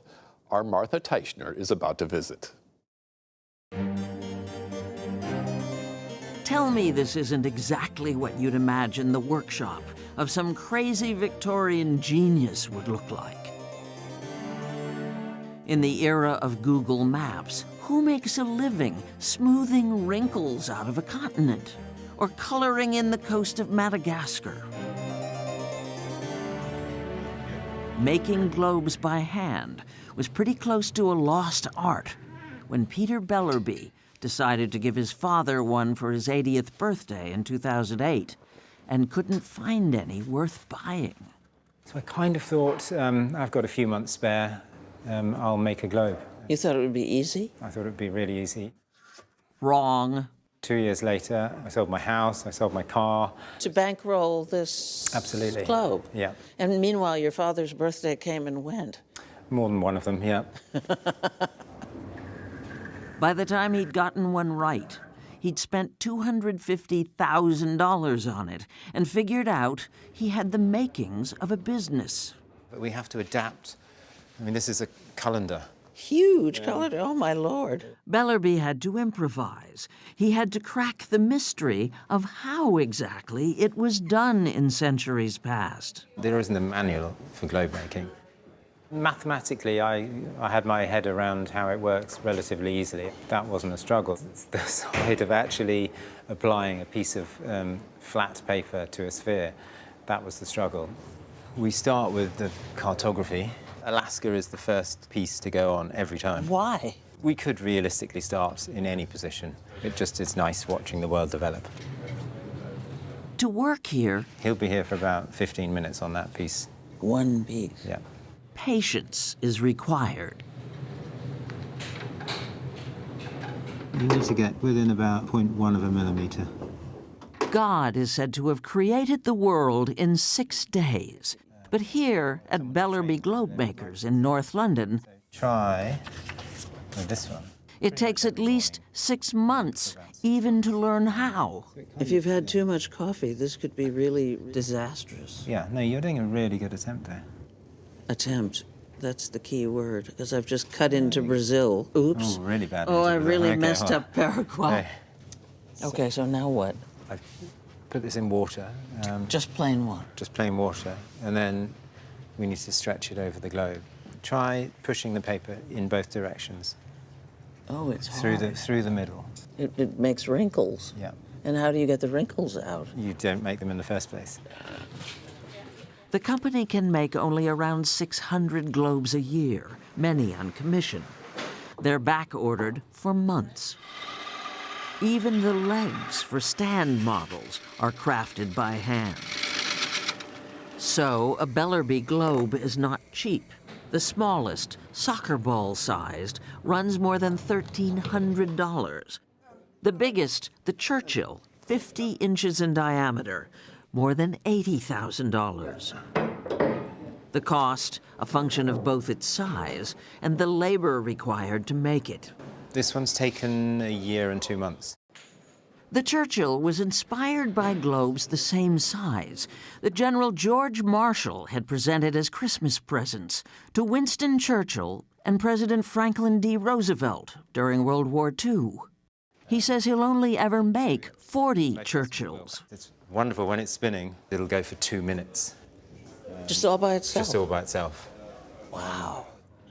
For a globe maker, the map can be tricky. We sometimes might call a country by 2 names. Taiwan. Taiwan, Chinese Taipei. We might have borders that we put down as disputed borders. And even with India, if I sell a globe in India... What do you do about Kashmir? Well, this is the problem. I can go to prison for 6 months if I mark it incorrectly. Before he made globes, Peter Bellerby worked in television, ran a bowling alley and a nightclub, restored houses and an antique car. He's begun working on this 1960 Bentley. The globes and this. What's the common denominator? Obviously, I love amazing design. So, whether it's cars or globes, Amazing. Peter Bellerby has made the art of the elegant anachronism, his life's work. Extraordinary. What's new under the sun? Good morning. I'm Jane Pauley, and this is Sunday Morning. Experience thought-provoking, innovative, and truly original reporting. Hey, Jane. Because there's always something new under the sun. Please join us when our trumpet sounds again On CBS Sunday Morning. This is your eye-opener. This is your morning. CBS This Morning.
You are looking now at live pictures from Helsinki, Finland, where Presidents Trump and Putin are holding an historic summit.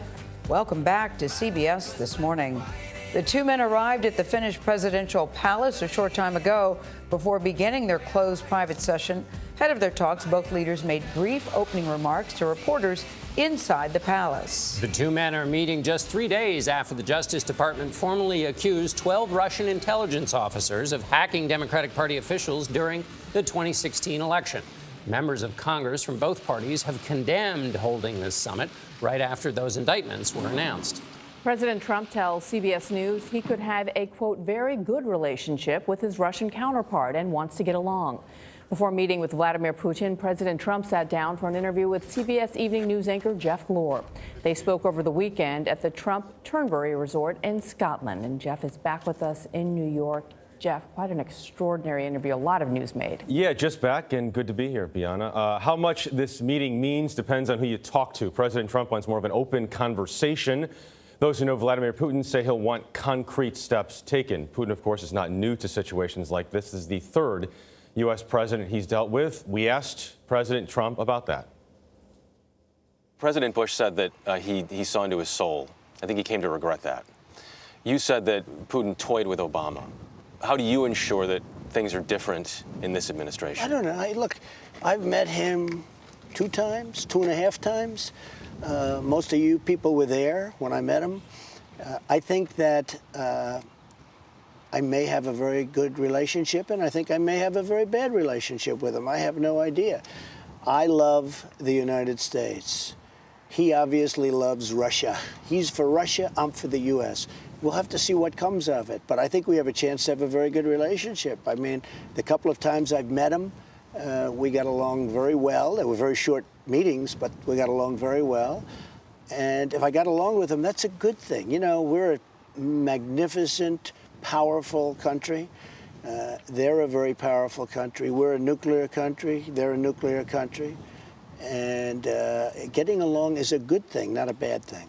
The Russians who were indicted, would you ask Putin to send them here? Well, I might. I hadn't thought of that, but certainly I'll be asking about it. But again, this was during the Obama administration. They were doing whatever it was during the Obama administration. And I heard that they were trying, or people were trying to hack into the RNC too, the Republican National Committee. But we had much better defenses. I've been told that by a number of people. We had much better defenses, so they couldn't. I think the DNC should be ashamed of themselves for allowing themselves to be hacked. Asked the president what the goal of this meeting was. He told me tell us after. We also asked about the tone, what he'd like to the tone he'd like to strike in this meeting. He brought up investigations again, saying they hamper relations between the U.S. and Russia on a continuing basis.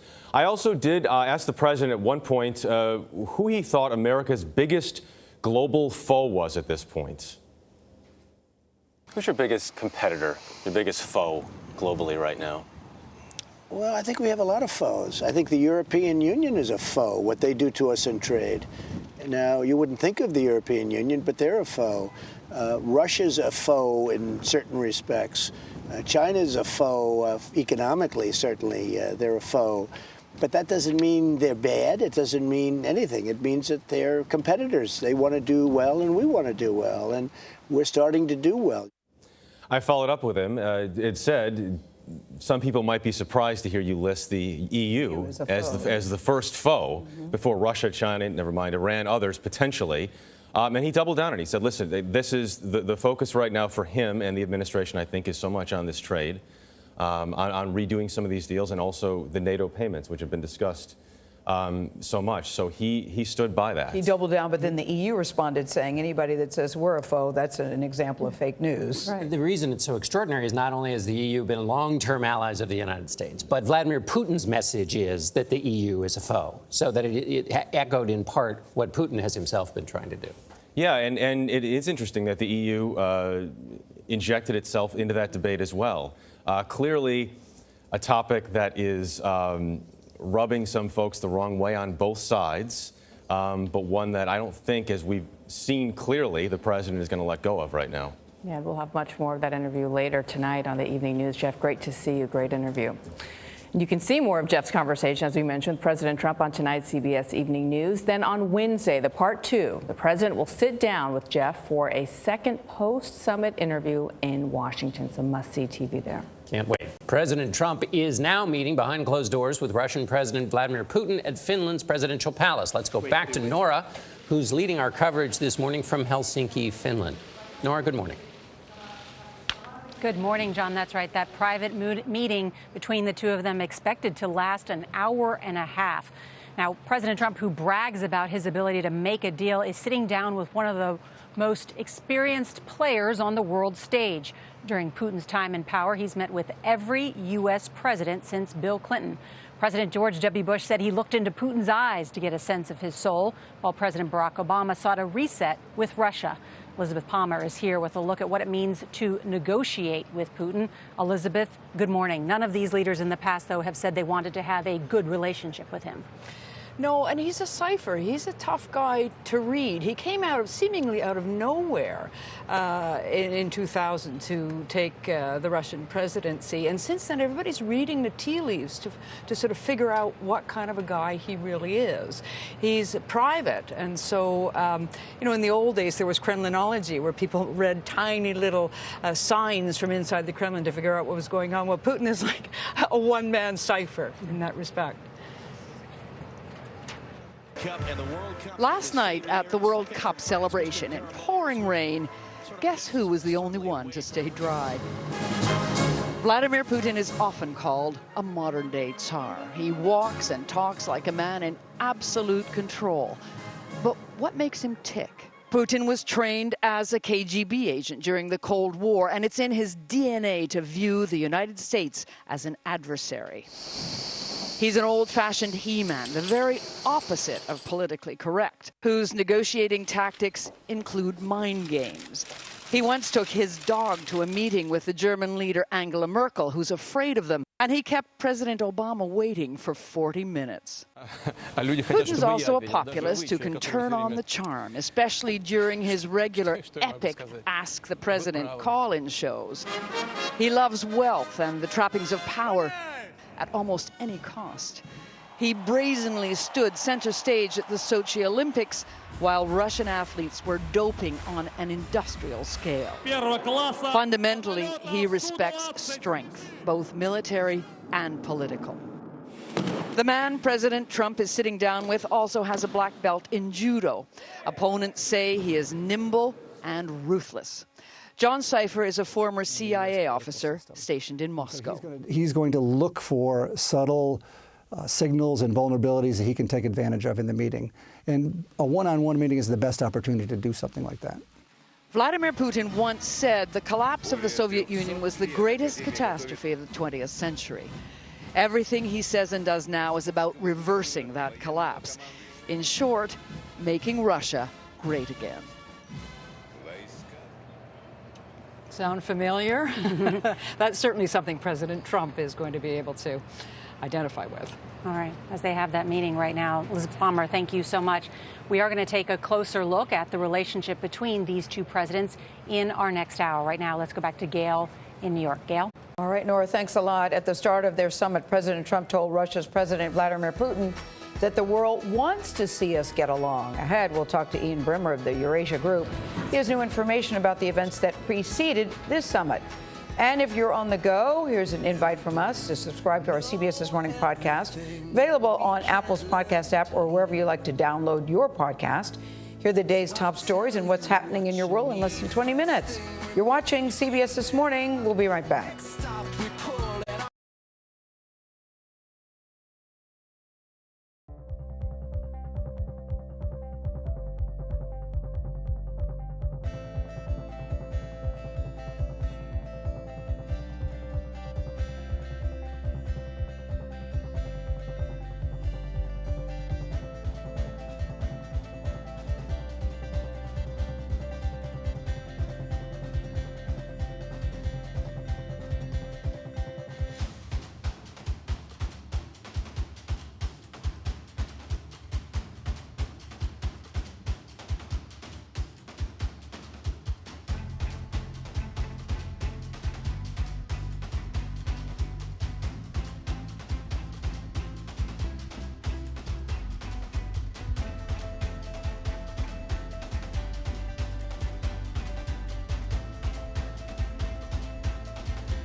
We have continuing coverage of the breaking news from Helsinki, Finland, where President Trump and President Putin are holding a historic summit. Joining us now is Ian Bremmer, Eurasia Group President and CBS News Senior Global Affairs Contributor. He has new information about what happened in the lead-up to the summit. Good morning again, Ian. The lead-up being the president was with NATO leaders. What happened at that meeting? We saw the rumbles. What was going on behind the scenes? A few things. One is that emergency session where they asked the Georgian and Ukrainian presidents to leave in the middle of their presentation. Apparently, Trump's like, okay, we're done with you now. One thing they did is Trump was very frustrated that he wasn't getting commitments from other leaders to spend more. And many of them said, well, we have to ask our parliaments. We have a process. We can't just tell you we're going to spend more. It's a legal process. Trump turns around to the Turkish president, Recep Erdogan, and says, except for Erdogan over here, he does things the right way, and then actually fist bumps the Turkish president. So if you want to talk about to what extent the allies are comfortable with Trump as opposed to the strongman leader, what we saw in the G20 with that second meeting, what we see now with NATO and the Putin meeting, this is a very visible suggestion of that. Remind people why Europeans would be nervous for the American president to be heralding the Turkish leader who has no real domestic opposition. Of course. I mean, after his executive presidency, the purges that have gone on internally, I mean, Turkey is hardly a liberal democracy at this point. Another thing that was interesting is that apparently the Dutch Prime Minister, Mark Rutte, was the last person to intervene at the summit before Trump had his press conference that was so extraordinary. He basically said, look, you're really frustrated. Why don't you just take a victory lap? Say that the allies have been spending $33 billion more since you became president. Take credit for it. That was the last thing Trump heard before he left the meeting. And it's the first thing he said. Which would make a fist bump really unattractive and disturbing to people. The universal sign of way to go, good job.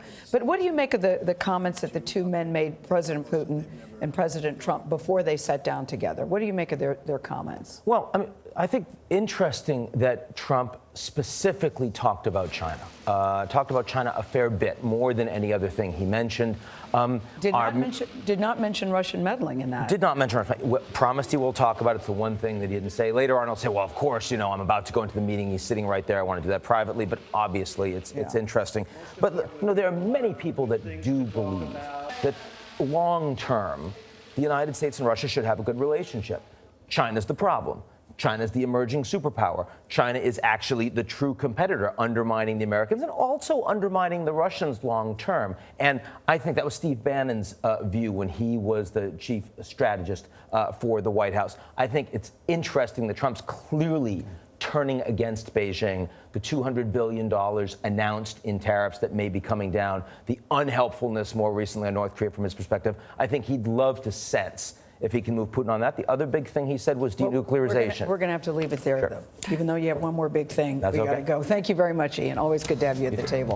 I had a look at some of the other headlines this morning, including a passenger jet's dramatic plunge that sent dozens of people to the hospital. Coming up, travelers described their ordeal as a plane dropped thousands of feet in a very short time.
Welcome back to CBS This Morning. Here's a look at some of this morning's headlines from around the globe.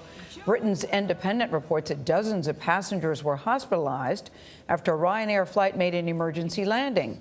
Passengers described moments of terror as this plane plummeted from 37,000 feet very quickly on Friday.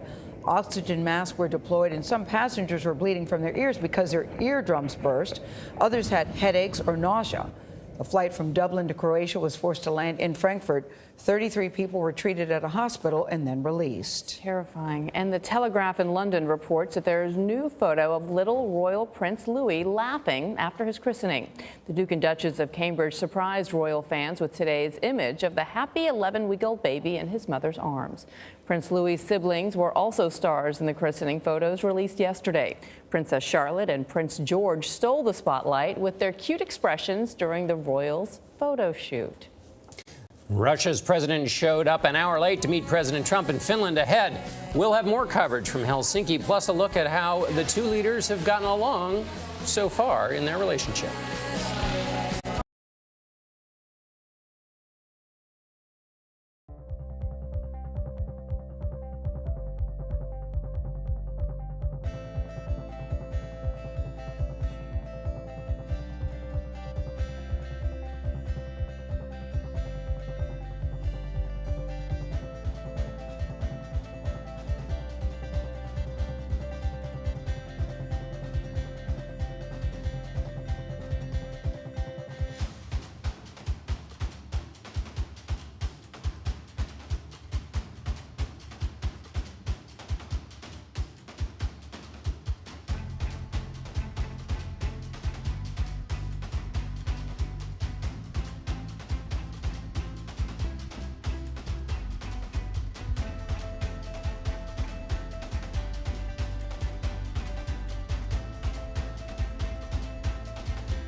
It's Monday, July 16th, 2018. Welcome to CBS This Morning. President Trump meets with Russian President Putin, saying the world wants to see them get along. I had the latest from Helsinki on that summit meeting that's happening right now. But first, here's this hour's eye-opener. President Trump arriving at the presidential palace in Helsinki, Finland, for his first summit with President Putin. Never before has a U.S. president spent time alone with the Russian president. This is a high-visibility event, and two questions at the front end are significant: what to call it and what to make of it. I think we will end up having an extraordinary relationship. Getting along with Russia is a good thing, not a bad thing. What President Trump is saying here is history starts now. It starts with me. This is the reset here. He's been trained in mind games, and he was also very non-committal, whereas President Trump actually put some suggestions on the table. So Putin's playing his cards very close to his chest. President Trump wants more of an open conversation. Those who know Vladimir Putin say he'll want concrete steps taken. Novak Djokovic beating Kevin Anderson for his 4th Wimbledon trophy and his 13th Grand Slam of his career. Novak Djokovic is back at the pinnacle of Wimbledon, at the peak of his powers, the wire-to-wire winner. I'm John Dickerson with Gayle King and Bianna Golodryga. Norah O'Donnell is in Helsinki, Finland, where President Trump's first ever summit with Russian President Vladimir Putin is underway. They spoke to reporters before starting a private meeting. Now, the president claimed before this historic meeting that America's relationship with Russia has never been worse. He said this morning that he wants to change that. I think we have great opportunities together as two countries that, frankly, we have not been getting along very well for the last number of years. I've been here not too long, but it's getting close to 2 years. But I think we will end up having an extraordinary relationship. I hope so. I've been saying, and I'm sure you've heard over the years, and as I campaigned, that getting along with Russia is a good thing, not a bad thing. The Trump administration calls the meeting a success in its own right. Norah O'Donnell is leading our coverage from Helsinki, Finland. Norah, good morning to you again. Hey, good morning to you. That's right. A little drama to start off today's summit because it got off to a late start, in part because President Putin arrived about an hour behind schedule, kept Trump waiting. The two leaders are now meeting behind closed doors with just translators. Now, that is unprecedented to have a U.S. president and a Russian president meet alone like that for that period of time. And while the expectations from the president are low, the world's are extremely high. U.S. Ambassador to Russia Jon Huntsman said people should not expect any major breakthroughs. Members of Congress on both sides of the aisle say they hope the president will bring up Russia's meddling in the 2006 presidential election. You hear other current diplomats and intelligence officials say not only what Russia has done in the past, but what they are doing right this day in terms of attacking American democracy. This also comes just days after that indictment of 12 Russian agents. They're facing a number of election-related charges, including conspiracy to commit computer crimes and identity theft. And then it should not go unnoticed what the director of national intelligence said just before this summit started. He said the threat of a cyber attack still isn't over, saying U.S. infrastructure is literally under attack. Major Garrett is also here in Helsinki. He's been reporting on what the administration hopes to achieve and some U.S. officials who are worried about potential concessions the president may make in that private meeting. Major? Well, good morning, Norah. As you said, it is unprecedented for an American president to have this much time alone with Russian President Vladimir Putin, but it is not unprecedented for President Trump's approach to diplomacy. Remember, at Mar-a-Lago early in his presidency, he met one-on-one with Xi Jinping, the Chinese president. He prefers one-on-one interaction because he has this really bottomless sense of self-confidence about taking the measure of a world leader in that space where there's just the two of them and negotiating on his behalf and on behalf of the United States in his way and his way only, without any other interference or any other minders. That creates an opportunity, but it also creates risks. In Brussels at the NATO summit, I encountered many NATO ministers who were somewhat anxious about the prospect of Russian President Vladimir Putin talking President Trump into maybe an official or unofficial semi-recognition of Russia's annexation of Crimea, maybe canceling NATO joint military exercises in the Baltics, doing things that from a NATO perspective would weaken the alliance and strengthen Russia. None of that has happened, but the anxiety about that and what could occur in this face-to-face one-on-one meeting is all too real. Norah?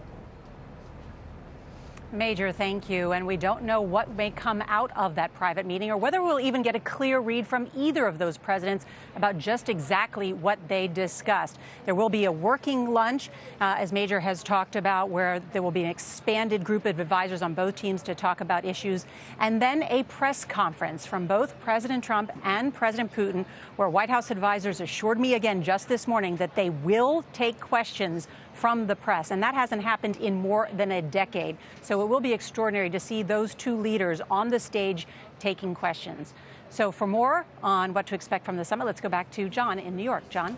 All right, Nora, thanks so much. Face the Nation moderator and CBS News senior foreign affairs correspondent Margaret Brennan is here. The former Deputy Secretary of State under President Obama, William Burns, is with us as well. He also served as ambassador to Russia from 2005 to 2008 and met President Vladimir Putin while in that role. Good morning to you both. Ambassador Burns, let me start with you. You said that the best thing that can happen from this meeting is that it would be Hippocratic, which is to say the Hippocratic Oath, first do no harm. So what would that look like? Well, I think first it means it's essential that the president make clear to President Putin that the election meddling, which was documented in the indictments last week, is a major assault on our democracy and that it's very serious business. I think it means not succumbing to the illusion that personal rapport can transform relationships or that there are grand bargains to be done out there. And third, I think you can focus on a few practical steps, especially in arms control, where the New START agreement on strategic nuclear weapons expires in a couple of years. And that's a conversation we should resume with the Russians. That personal rapport point, it seems something that, is that something that every president kind of has to learn? I remember previous administrations, for example, when George W. Bush came into office, they said, we're not going to fall for just this cozy relationship with a Russian leader. There are interests separate and apart from these personal relationships. Well, personal relationships obviously matter, but they got to be tethered to history, to a sense of what it is that you want to accomplish. This isn't just about getting along with another leader. It's about pursuing American interests, and that's what you got to keep in focus. President Trump in the past has always blamed his predecessors for the reason that the relationship between Russia and the U.S. is so bad. Is that a fair criticism? I don't think it is. I mean, in the tweet the president sent out this morning, he was basically saying that not only are relations at low ebb since the end of the Cold War, but it's basically his predecessor's fault. And that also is not tethered to history in the sense that it ignores the fact that, you know, of Russia's aggression in Ukraine in 2014, its intervention in Syria in 2015, and its interference in our elections in 2016. Margaret, in the opening comments that we just heard from the two presidents, President Trump said that he will ask Vladimir Putin a lot of questions. Aren't we past the part of asking questions? That happened at their last meeting. Don't we need answers right now and a response? In terms of the election meddling? Yes. Well, I mean, as the president said, what do you expect, a Perry Mason moment? He seems to be sort of dismissing this idea that a confrontation is what is really needed, even though he prides himself on tough talk.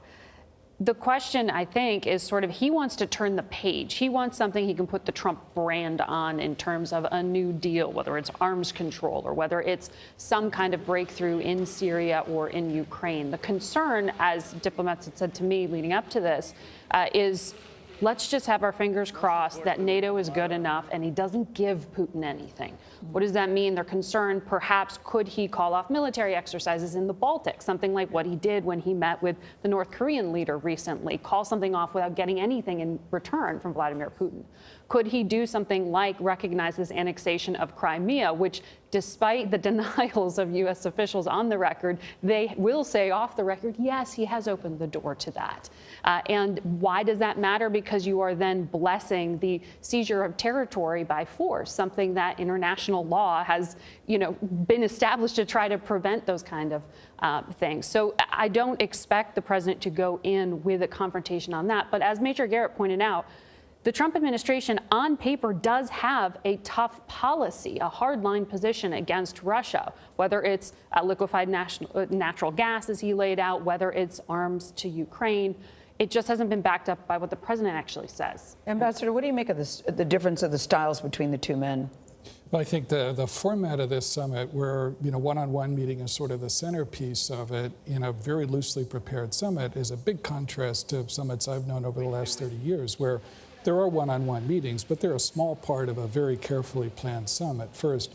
Second, you have a president, President Trump, who prides himself on winging things. Winging, yeah. Operating from his gut, right. he was saying. I don't think Vladimir Putin ever wings things. Yeah. He has his own well-practiced narrative about what's happened over the last almost 20 years since he's been president. He's deeply experienced. And so he's going to try to take advantage of that and take advantage of his command of detail. Do you think he has an advantage? I think he does, in the sense that he's a vastly experienced leader. I think he's not at all sentimental about personal rapport. He can charm as well as bully, and I think you'll see a lot of charm from him in the one-on-one meeting with President Trump. And you have professionals like the ambassador to protect a president, even though he says he doesn't want to trust the bureaucracy. Under normal circumstances, but not here. Thanks to you both, Margaret and Ambassador Burns. Presidents Trump and Putin are expected to speak to reporters at about 9:50 a.m. Eastern, 8:50 Central. We will bring you a CBS News special report when that happens. A country leader is winning praise for how she responded to a huge disappointment on the soccer field. Ahead, how the infectious enthusiasm of Croatia's president overcame her country's World Cup loss.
And then at one point when they had a counter on and there were people that ran on the field to stop it. In for Kylian Mbappe now. He is a superstar. That's 19-year-old Kylian Mbappe scoring France's final goal in yesterday's 4-2 World Cup win over Croatia in Moscow. He became just the second teenager to score in a World Cup final. Pelé did it in 1958.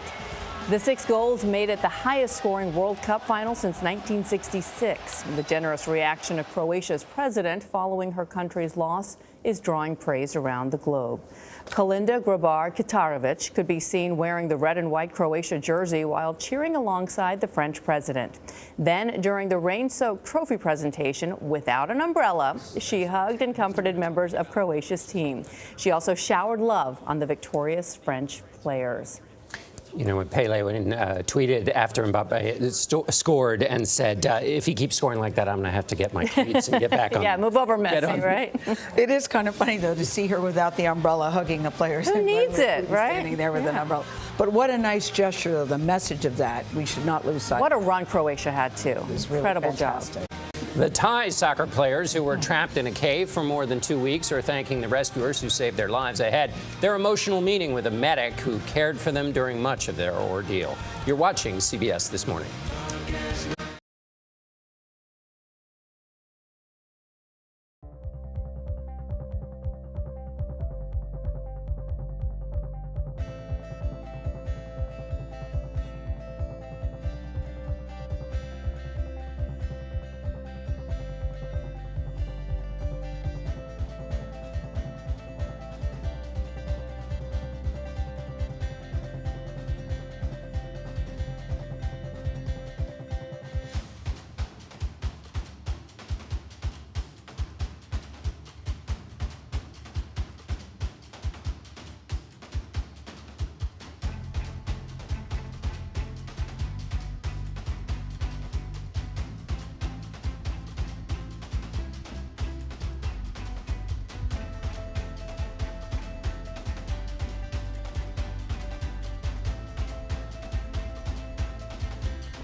Okay. The 12 boys and their soccer coach who spent more than 2 weeks trapped in a cave in Thailand are expected to go home this week. Newly released photos show the boys in the hospital this morning. They can be seen hugging the Thai Navy medic who took care of them in the cave. Anna Werner is in Chiang Rai, Thailand, with the latest on their conditions. Anna, good morning. Good morning. Health officials say the boys are doing well here. Some who lost as much as 11 pounds are starting to gain that weight back. Meanwhile, their parents were back at the cave today for a ceremony. Volunteers along with the families gathered at the cave in Thailand Monday, where the 12 boys and their soccer coach were rescued after being trapped for more than 2 weeks. The cave has been closed ever since the last boy was pulled out. There are plans to make it into an interactive museum, but for now, everyone is just grateful. Dancers took part in a Thai ritual at the cave while monks held a Buddhist cleansing ceremony. This is the entrance to the cave where the families of those boys and thousands of people have come to pay their respects. A memorial ceremony was also held for the former Thai Navy SEAL who died during the rescue mission. New photos show the 12 Thai boys paying tribute to the SEAL from their hospital room. The boys bowed their heads as they surrounded a drawing of the diver. Some later wiped away tears. Hello, I'm Adun. Earlier, the government released these video clips of the boys. They said they were feeling well and thanked their rescuers. Thai officials hope the entire group will go home by Thursday. Well, the parents actually went into the cave for the first time this afternoon since the boys have been rescued. One father told us it was spooky for him because he had been preparing himself for the idea that his son might not emerge from that cave alive, Gail. All right, Anna Werner, thank you very much. Would you guys want to go in the cave?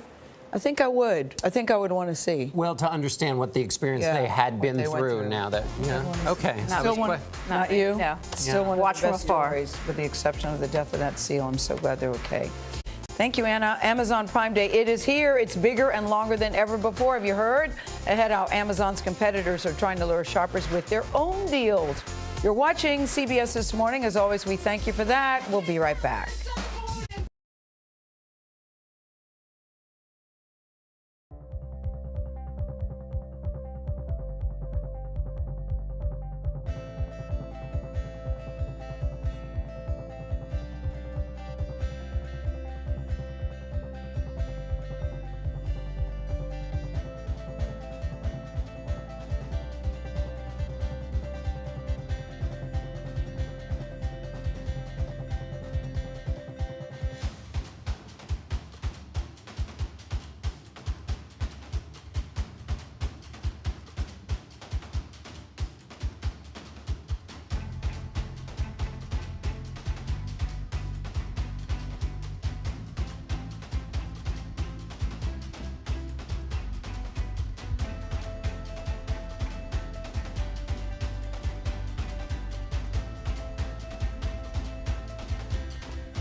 Welcome back to CBS This Morning. Right now, it's time to show you some of this morning's headlines. USA Today reports Microsoft's president is warning about facial recognition. Brad Smith says there's been huge advances in the technology, and it will soon be possible for the government to track you everywhere you go without your permission or knowledge. He wants Congress to regulate the technology to protect privacy and freedom of expression. Microsoft is the first big tech company to raise serious alarms. The tech giant supplies businesses with facial recognition technology, but has rejected some requests that involve human rights risks. The New Orleans Times-Picayune reports on an escaped jaguar at the city's Audubon Zoo. The jaguar killed 8 animals, including 5 alpacas, 2 foxes, and 1 emu. No humans were hurt. A staff member noticed that the jaguar escaped from his enclosure on Saturday morning. He was captured less than an hour later. An investigation into the enclosure is underway.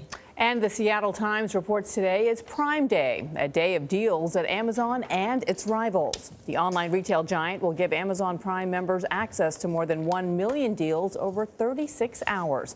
That includes discounts on Amazon's Alexa-enabled products like the Echo, Fire TV, and Fire Tablet. And for the first time, there'll be Prime Day deals at Amazon subsidiary Whole Foods. The sale is stirring up competition and changing the summer retail landscape. Other companies like Target and Macy's now offer big July deals of their own. Dan Ackerman from our partners at CNET is here. Dan, great to have you. So this is the fourth Amazon Prime Day now. What are some of the biggest deals we can expect? It is, and this is probably the biggest year they've done because they're making it longer. It's up to 36 hours. A lot of the deals they're waiting until 3 p.m. Eastern to show you. They want you to have that FOMO. They want you to have that fear of missing out and go to the site and click on it for an hour because the longer you're on there, the more likely you are to buy something. But I've seen some early stuff teased, like even things like dishwashers and washing machines, a lot of electronic stuff, obviously, but things like, paper towels, too. Plus, they're waiting for the Putin-Trump summit to be over. So really counter-programming. They don't want to get drowned out. But just using your phone, you can get just about anything. They're expecting sales to reach $3.4 billion. Just give us a sense of how significant, how huge that is for Amazon itself. It started as kind of just a fun extra 4 years ago. They said, oh, for Prime members, people who pay for our subscription service, we're going to have one special day. It's not going to be by Black Friday or by Christmas, just in the middle of the summer. And it was kind of a lark, but it did really well. And then it grew every year, and every year they said, oh, it's the biggest day ever, and we signed up the most new Prime subscribers ever. Well, that's the point. Is that what this is, which is essentially the attractiveness is maybe the little deal you get, but they lock you into the Prime membership, which is what their long-term benefit they get. It is, and you pay every year, and once they have you as that recurring revenue, if you don't use the service, that's even better for them, and the price has gone up on that from $79 to $99 to $119. They have to do more and more to get you to get locked into that Prime membership. Sounds kind of genius over there at Bezos and Company. I feel like they seem to be doing a good job, yeah. But this is the first time that Whole Foods has been included. What's the significance of that? Now, it's really interesting because obviously Amazon owns Whole Foods now.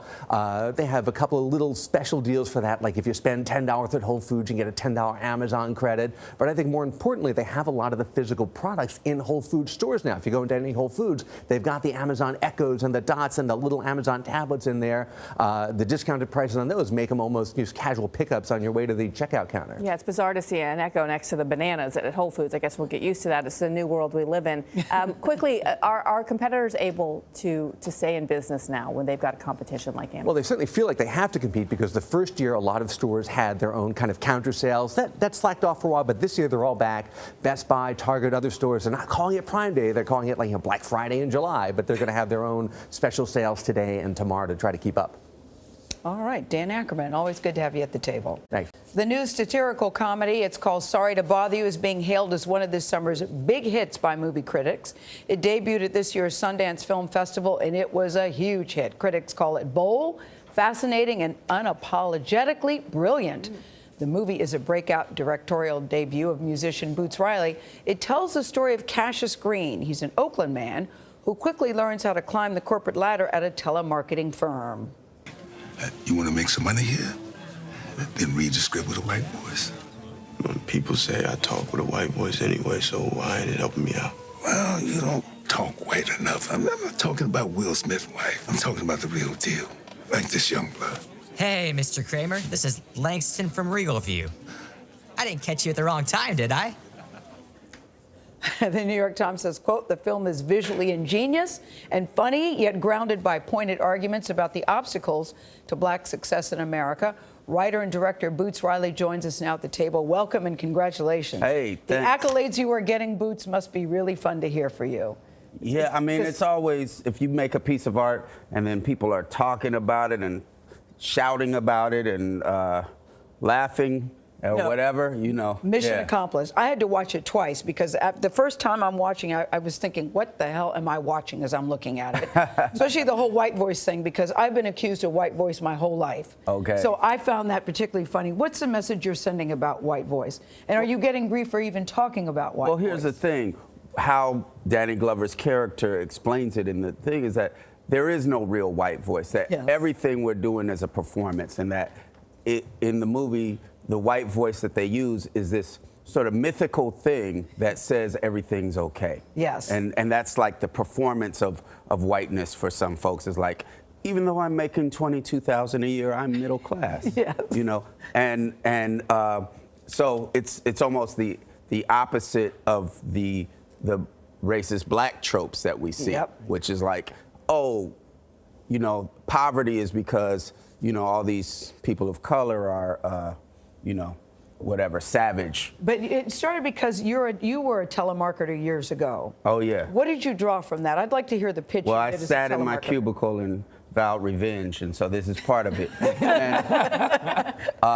You know, I was doing tele-fundraising, which was, and I was actually raising money for the LA mission from the Bay Area, calling to Orange County, which is a very conservative neighborhood. So I'd be like, hey, how are you doing? We're just taking a survey, making sure, did you suffer any of the break-ins today?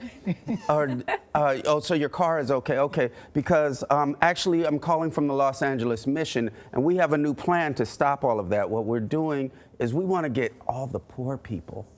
We want to take all the homeless people from your neighborhood and move them to downtown Los Angeles. And so we need help because we're going to house them there, clothe them, give them jobs. I mean, I felt okay about it because I was raising money for a homeless mission. But on the other hand, but I also felt terrible about it. I'll ask this question in my white voice. Boots, let me ask you this. You talked about nursing this grievance while you were in telemarketing, but I mean, you had this script took a little while to get through the gatekeepers and all that. Talk about that process. I finished writing it in 2012. We published it as its own paperback book in 2014 through McSweeney's.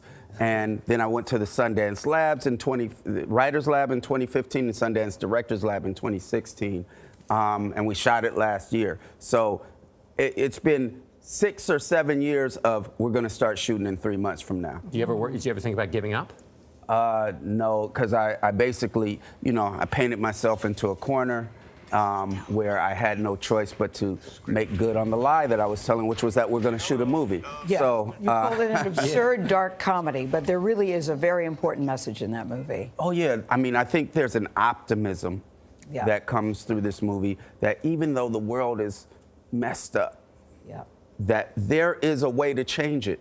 That there's an analysis that shows that the people can do things like withhold their labor and you know, take hold of things. And there's an optimism that comes from that. And there are shocking twists and turns in the movie. That's all I'll say. You don't want to give it away. You want people to have the experience. This is a movie that you will not be able to guess what's happening next from second to second. That means you did it well. All right. Boots Riley didn't give up, and it's paying off. Yeah. Sorry to Bother You is in theaters now.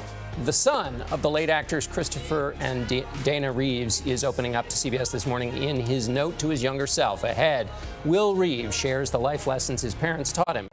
Original reporting every morning on CBS This Morning with Nora O'Donnell, Gail King, and John Dickerson.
Hi, I'm Mohammad Shasho.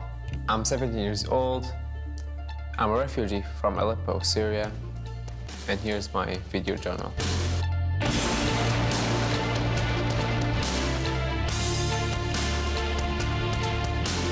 I remember seeing my dad. When we said goodbye to him, he started crying, but he turned away so that we can see it. Leaving your homeland feels like leaving part of your soul. Can you describe what it was like for you to integrate into German society? It's like a wave. Either you ride it or you fight it. My dream is to be a doctor. I want to study at Harvard. I want to go back to Syria and start building it. And that's my dream. Hi, everyone. I'm Anne-Marie Green. And I'm Vladimir Duterte. Thanks so much for joining us. President Trump and Russian President Vladimir Putin are now holding high-stakes talks behind closed doors in Helsinki, Finland. The two leaders addressed reporters earlier today. President Trump said the world wants to see the U.S. and Russia get along and called the two nations the world's greatest nuclear powers. Their meeting just comes just days after the U.S. Justice Department charged 12 Russian intelligence officers for hacking into the Democratic National Committee during the 2016 election. Here's some of what the president had to say earlier. Most importantly, we have a lot of good things to talk about and things to talk about. We have discussions on everything from trade to military to missiles to nuclear to China. We'll be talking a little bit about China. Our mutual friend, President Xi. I think we have great opportunities together as two countries that, frankly, we have not been getting along very well for the last number of years. I've been here not too long, but it's getting close to 2 years. But I think we will end up having an extraordinary relationship. I hope so. I've been saying, and I'm sure you've heard over the years, and as I campaigned, that getting along with Russia is a good thing, not a bad thing. And I really think the world wants to see us get along. We are the two great nuclear powers. We have 90% of the nuclear, and that's not a good thing, it's a bad thing. And I think we hopefully can do something about that, because it's not a positive force, it's a negative force. So we'll be talking about that, among other things. Well, earlier we spoke to CBS News senior global affairs contributor and Eurasia Group founder Ian Bremmer about the historic meeting. He's set it up to be a great meeting. It's clearly going to be by far the warmest of his trip. It kind of reminds me of the first trip President Trump ever made, where the best part was Saudi Arabia. It was the authoritarian regime where they could script everything, control it in advance, and then as soon as he starts working his way towards Europe, things gets worse. It's become, sort of, in a sense, an enhanced version of that. The European allies are beside themselves with discontent.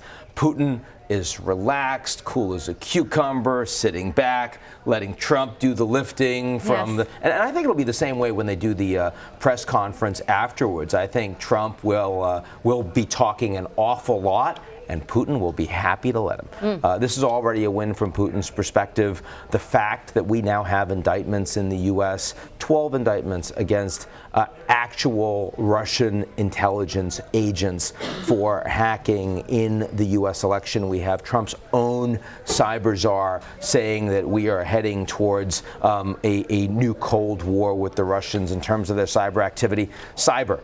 Not mentioned by President Trump at all, and I don't expect it's going to be in 90 minutes of a private one-on-one because he doesn't have the information on that personally anyway. But if he doesn't bring up this sort of stuff, isn't it basically saying, go ahead, we've got another election coming up, do your best? Well, it's hard to imagine even what he might say formally I can imagine him saying, okay, I'm going to ask you about this question, but we all both know that Trump is personally, at least not indifferent about the fact that to the extent the Russians were involved, they weren't hurting him, they weren't hurting the RNC, they were hurting the Democrats, and they were going after Hillary.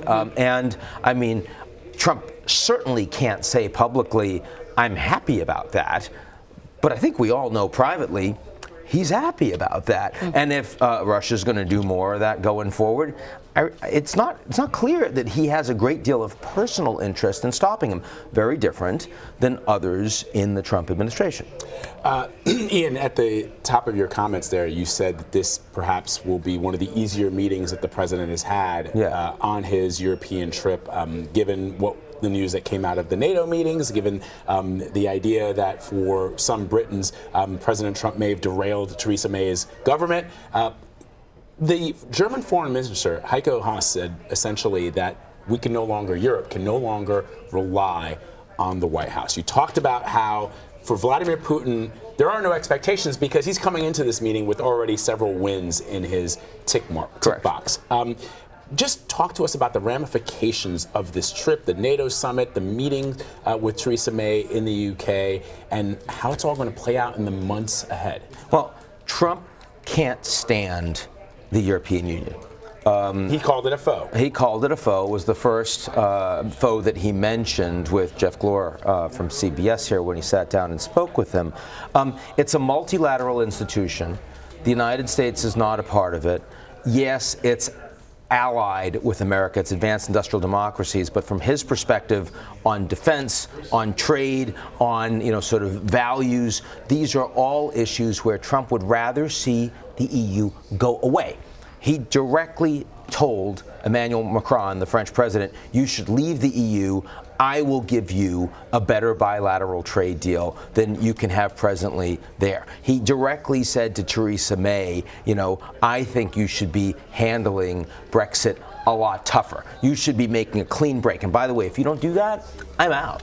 No, there's not going to be a bilateral U.S.-UK relationship. And of course, he went most publicly and most hard against Angela Merkel, the German chancellor. What do those things all have in common? He wants to rip apart the fabric of the EU.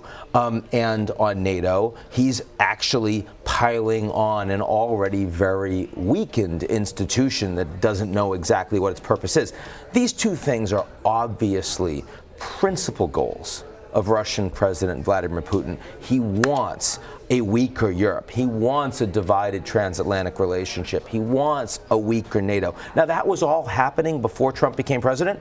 The Brexit vote was before we ever had a vote in the United States in 2016, but it doesn't matter. Trump's presidency is facilitating that, and so from Putin's perspective, you don't need to say anything. So what about the president's argument that, hey, now finally, these NATO members are promising to ante up, or they will provide more money, that, Congress is maintaining the sanctions, that the U.S. expelled, a number of dozens of diplomats in line with other allies when there was the poisoning in London. That essentially, there's talk, but the actions of the U.S. administration are maintaining a disciplined point of view on Russia. The Trump administration has been tougher overall on Russia than Obama has been.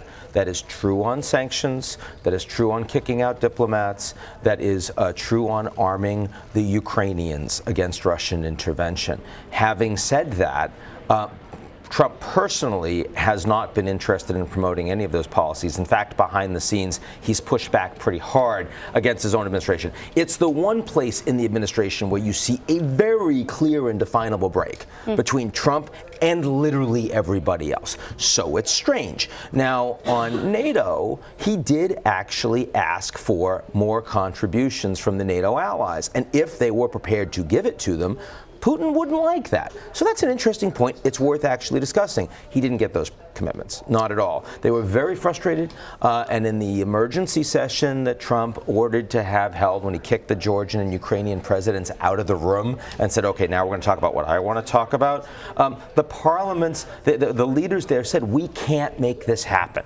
Like, we would have to, even if we wanted to give more money, we'd have to get approval from our own homegrown parliaments, at which point Trump turns to Turkish President Erdogan, not exactly a proponent of liberal democracy, and says, well, except Erdogan here, you do this the right way. And then he fist bumps the Turkish president.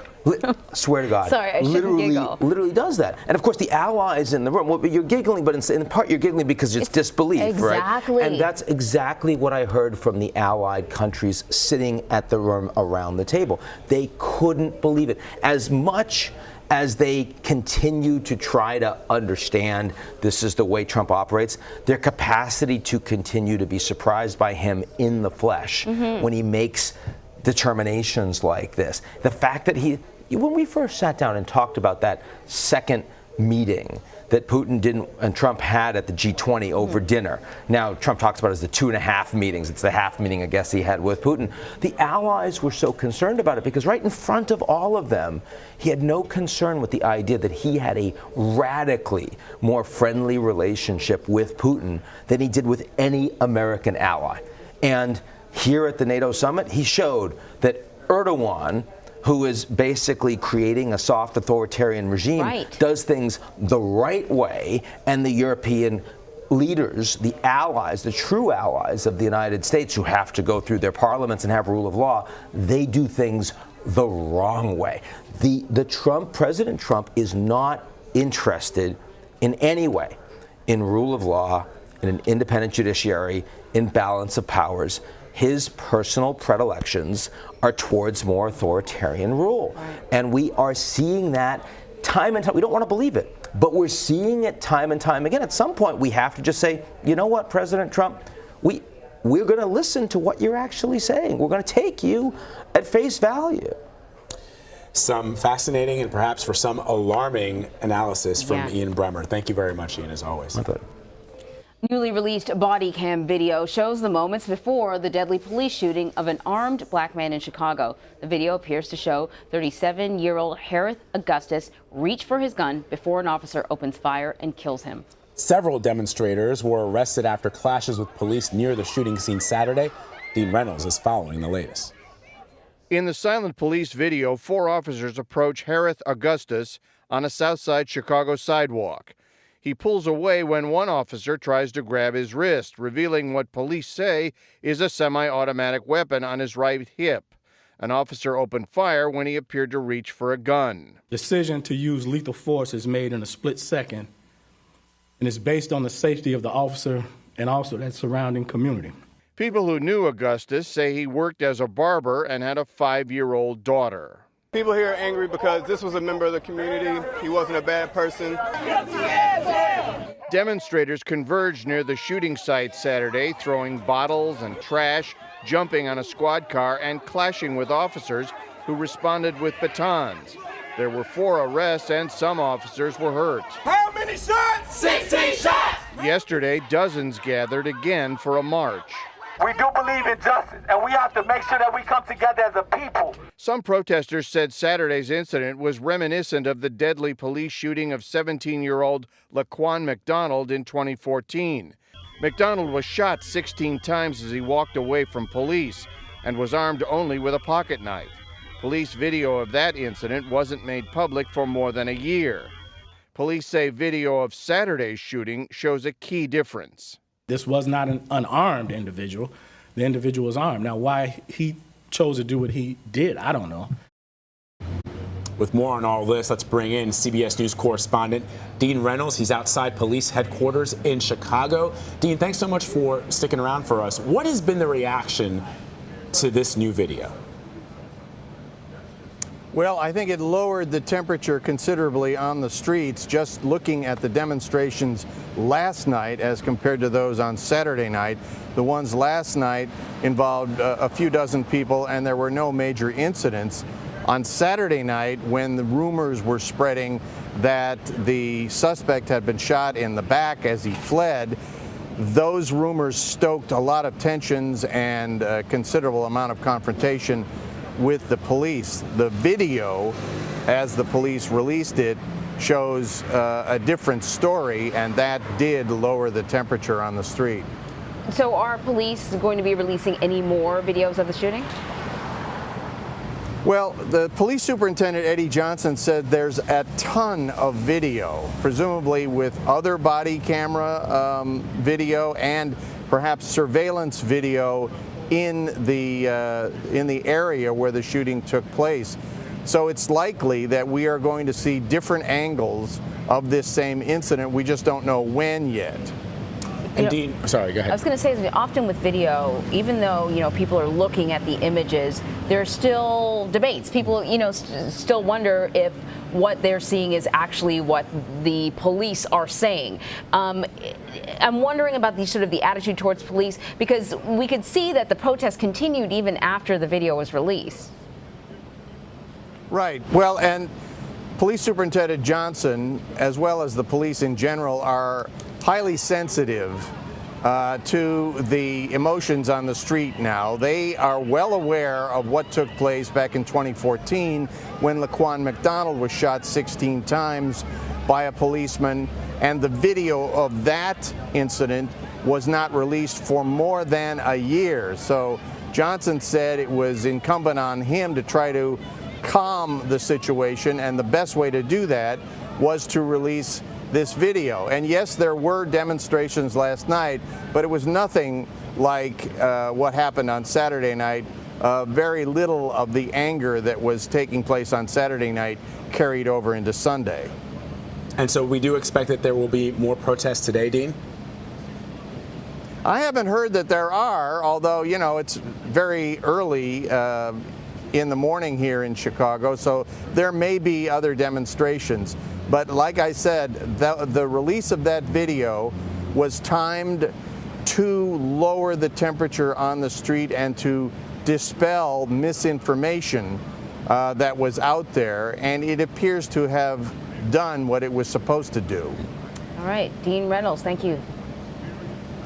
Well, coming up after a break, while the Thai soccer team continues to recover at the hospital, they've reunited with one of the rescuers that kept them safe inside the cave. And a woman who plunged hundreds of feet over a cliff in California tells her incredible story of survival. You will not want to miss this. Keep it right here. You're streaming CBSN. CBS News, always on.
Well, as we've been saying, President Trump and Vladimir Putin are meeting behind closed doors in Helsinki, Finland. The two leaders addressed reporters earlier today and are expected to hold a joint news conference after their talks. For more, let's turn to CBS News Chief White House correspondent Major Garrett. He joins us now from Helsinki. So, Major, put this meeting in context for us. What is at stake? And I think it's hard to figure out exactly what's at stake because we don't know what's on the president's agenda, really. Right, we don't know what's at stake. We don't know what to expect on the other side of these two meetings. First, the one-on-one meeting between President Trump and President Putin, then the extended meeting where lots of advisors, Russian and American, will be in the room to try to hash out whatever may have been set in motion in that private meeting. President Trump, for whatever reason, has been completely vague about his own intentions going into this summit. What issues does he care to drive with the Russian president? What interests of the United States is he going to bring to bear up against the Russian leader? And what is he going to try to extract in terms of concessions from the Russians? Or to get them simply to live up to agreements they've already made with this president in places, for example, like Syria. We don't know what the president wants out of this meeting. That's one of the reasons, until yesterday when the president declared this a summit on Twitter, all of his senior advisors, publicly and privately, were saying to reporters like me, don't you dare call this a summit. It's a meeting. A summit's got too big of an agenda, sets too high of expectations. Then what does President Trump call it on Twitter? He calls it a summit. Well, that suggests a couple of things. One, a decoupling from his own advisors about how to set expectations for this encounter. And two, it suggests that even when those closest to the president are trying to help him by maintaining a lower level of expectations, the president either doesn't take that help seriously or defies it for his own reason. And I can tell you, when I was in Brussels talking to NATO ministers and talking to those back in the United States in preparation for covering this summit, each and every moment in this extended period of time that President Trump spends one-on-one with Vladimir Putin raises the level of anxiety in European capitals and back home. Why? Because in this statecraft, Putin is a much more experienced negotiator, knows what his agenda is, drives his bargain his way, capable of flattering not just this president but other American presidents and getting his way more often than not. So that's a construct that creates some degree of anxiety among American allies. What may or may not happen in this private encounter, and what will Vladimir Putin say on the other side of it in terms of issues he's tried to drive with the American president. By entering with a vague agenda, it creates an opening, at least an opening, for Putin to get more of what he wants because he will have defined it up front. And Major, what is the White House saying about that vague agenda when for a lot of Americans, a lot of members of Congress, there could be a couple of specific things the president could say he wants to talk about. He could say he wants to talk about Crimea. He could say he wants to talk about the poisoning of UK citizens on their soil. He can say that he wants to talk about those 12 Russian intelligence officials that were just indicted by the Department of Justice. But yet he left it to, we're going to talk about China, we're going to talk about nuclear, we want to have a good relationship. How is the White House responding to that line of thinking from other Americans? That the president sets the agenda, and that's it. And he's the deal maker, and he's the chief negotiator, and what he says goes. That goes back to this decoupling I talked about whether to describe this as a summit or a meeting. All these people on behalf of the president were working overtime to say it's just a meeting, lowering expectations, boom, the president calls a summit. That means he's running the show. He's at the top, and he defines his own reality and defines whatever the contours of what he wants to negotiate in the moment at that time. Then he leaves it to his advisors to try to sort out and cope with the consequences. Let's remind ourselves how that played out in Singapore with the summit with Kim Jong-un. Trust me, no one in the administration expected the president to, at that meeting, give up joint military exercises with the South Korean government. And yet the president did. And when he announced it, it surprised the South Koreans, it surprised the Pentagon, it surprised our Japanese allies. And yet that's what's happened. The president made a deal in the moment, face-to-face, one-on-one with Kim Jong-un. And then everyone else had to adapt to it afterwards. And in so announcing the end of those joint military exercises, President Trump used the very language the North Korean regime had always used. They were provocative. So that's an example a classic, there for everyone to see example of what can happen in these one-on-one meetings where the president walks in, those around him don't know what his agenda is, don't know what he's going to agree to. He agrees to it, turns around to everyone else and says, make it work. So there is some, I guess, anticipation here in Helsinki. What is President Trump going to turn around and say to his advisors after this lengthy meeting with Putin and say, that's what I've agreed to, make it work? But to your point, Vlad, he's given no indication that he is passionately or even intellectually or politically motivated to drive this issue of Russian meddling in the election hard, past or present.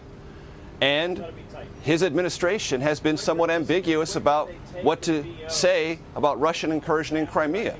They haven't said they will recognize it officially, but they haven't ruled it out. That's an opening for the Russians.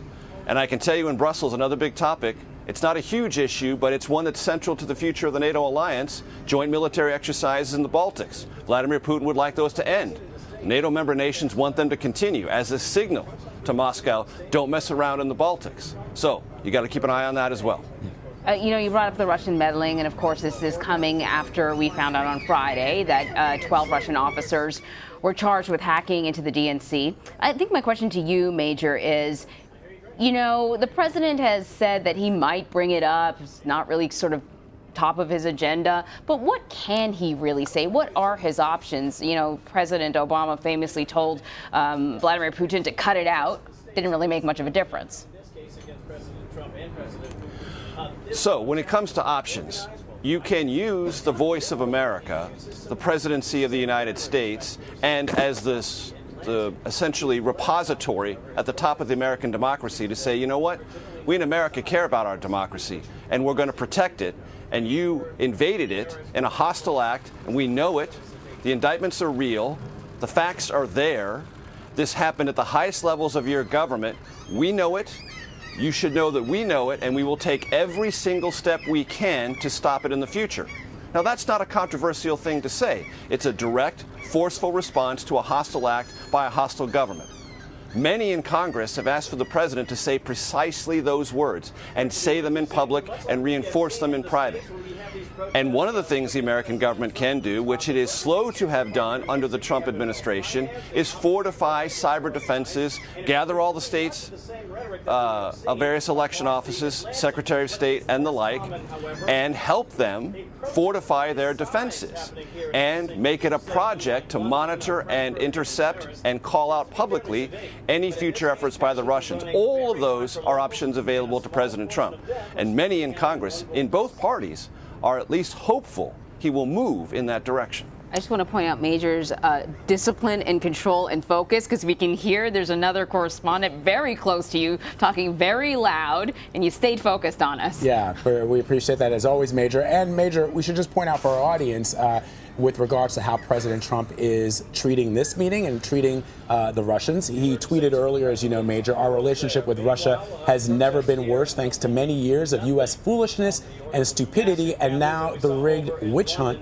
The Russian Foreign Ministry of Affairs, through their Twitter account, responded, "We agree." So that's where we are right now. That's remarkable. It's just remarkable to think of that. And that is part of President Trump's sense of himself and sense of his presidency as being so different than any presidency that came before it.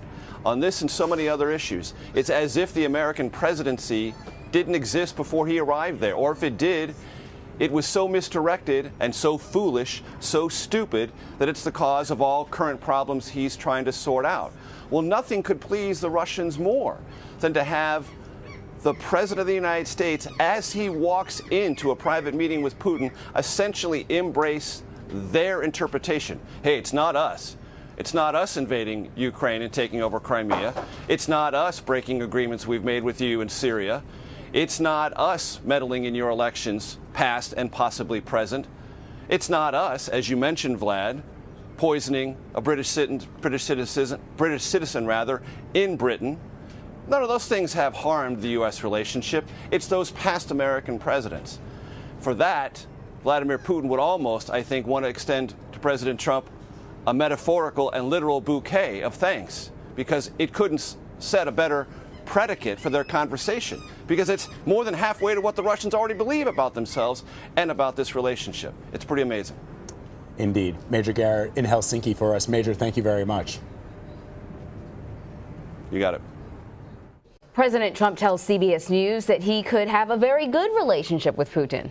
Before today's meeting, Mr. Trump spoke with CBS Evening News anchor Jeff Glor at Trump Turnberry Resort in Scotland. Take a listen. What's your goal from the Putin meeting? I'll let you know after the meeting. I have absolutely, it was mutually agreed. Let's have a meeting. I think it's a good thing to meet. I do believe in meetings. I believe that having a meeting with Chairman Kim was a good thing. I think having meetings with the president of China was a very good thing. I believe it's really good. So having meetings with Russia, China, North Korea, I believe in it.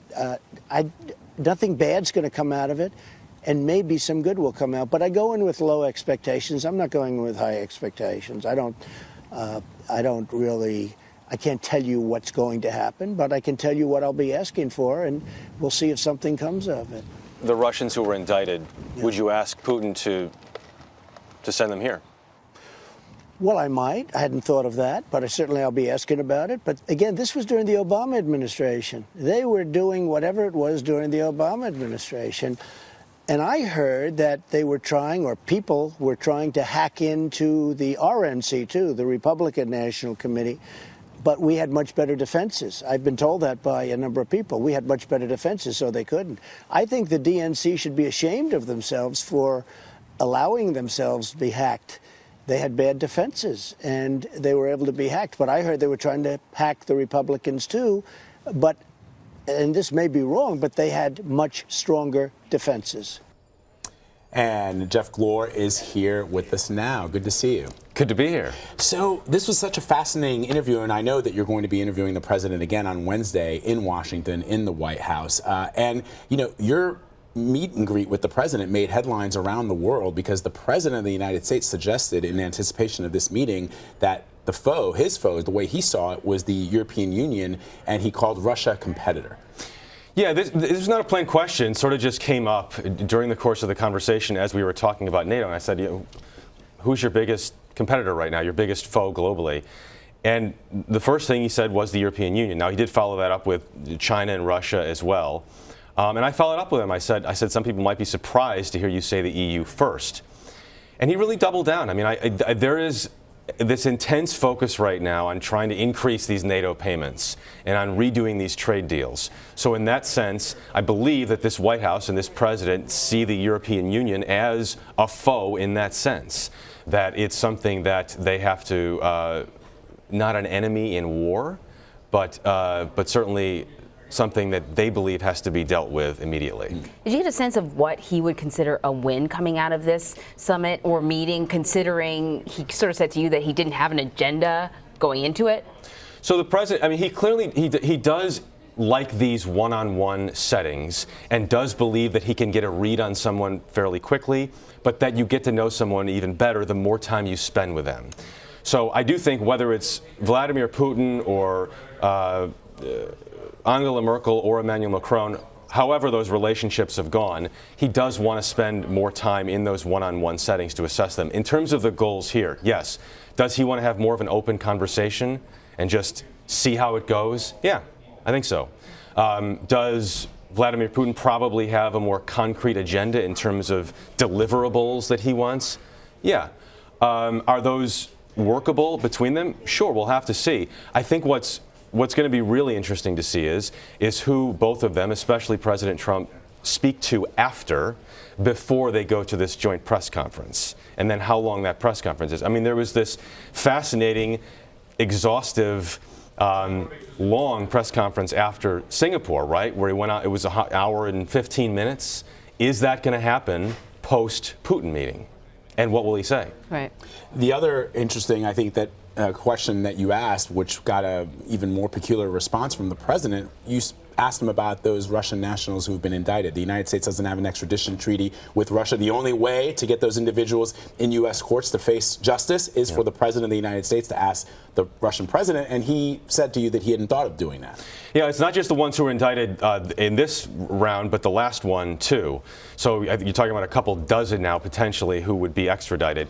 It is hard to see a world, as you know, Vlad, in which Putin would send them here. Never happened. But the question is how much pressure is applied, how that request is made, whether there's any wiggle room to have that done. Again, hard to see that happening in any way, but he said he would think about it and now would ask Putin about it. You know, it certainly seems like when it comes to the Russia investigation, or at least Russian meddling, that topic, it's connected to the Russia investigation for him. He can't kind of separate the two, and he repeatedly called it a witch hunt again.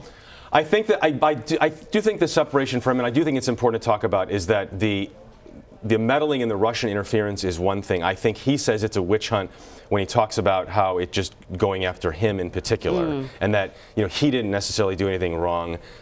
However you debate how much Russians affected our election. But the other interesting part about this is what the Director of National Intelligence, Dan Coats, said the other day, is that we are at this critical point again when it comes to our digital infrastructure. And he thinks we're at this point like we were pre-9/11 in terms of close to a potential major, very bad attack.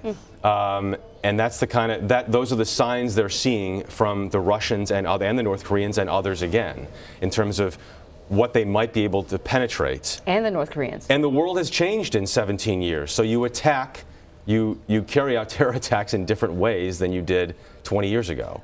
I did ask him about what the DNI said. He said, listen, I'm aware of that. He didn't bite too much on that, but I think some of the comments from Coats have been interesting.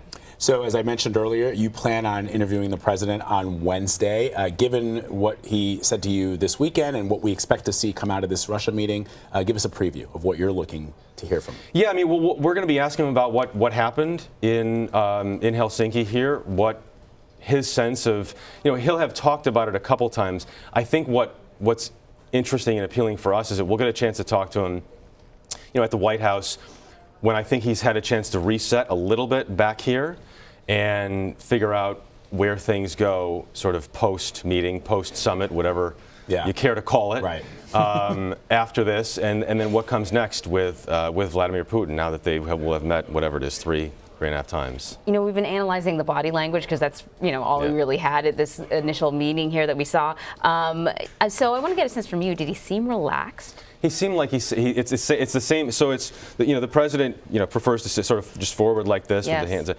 and Putin was a little more.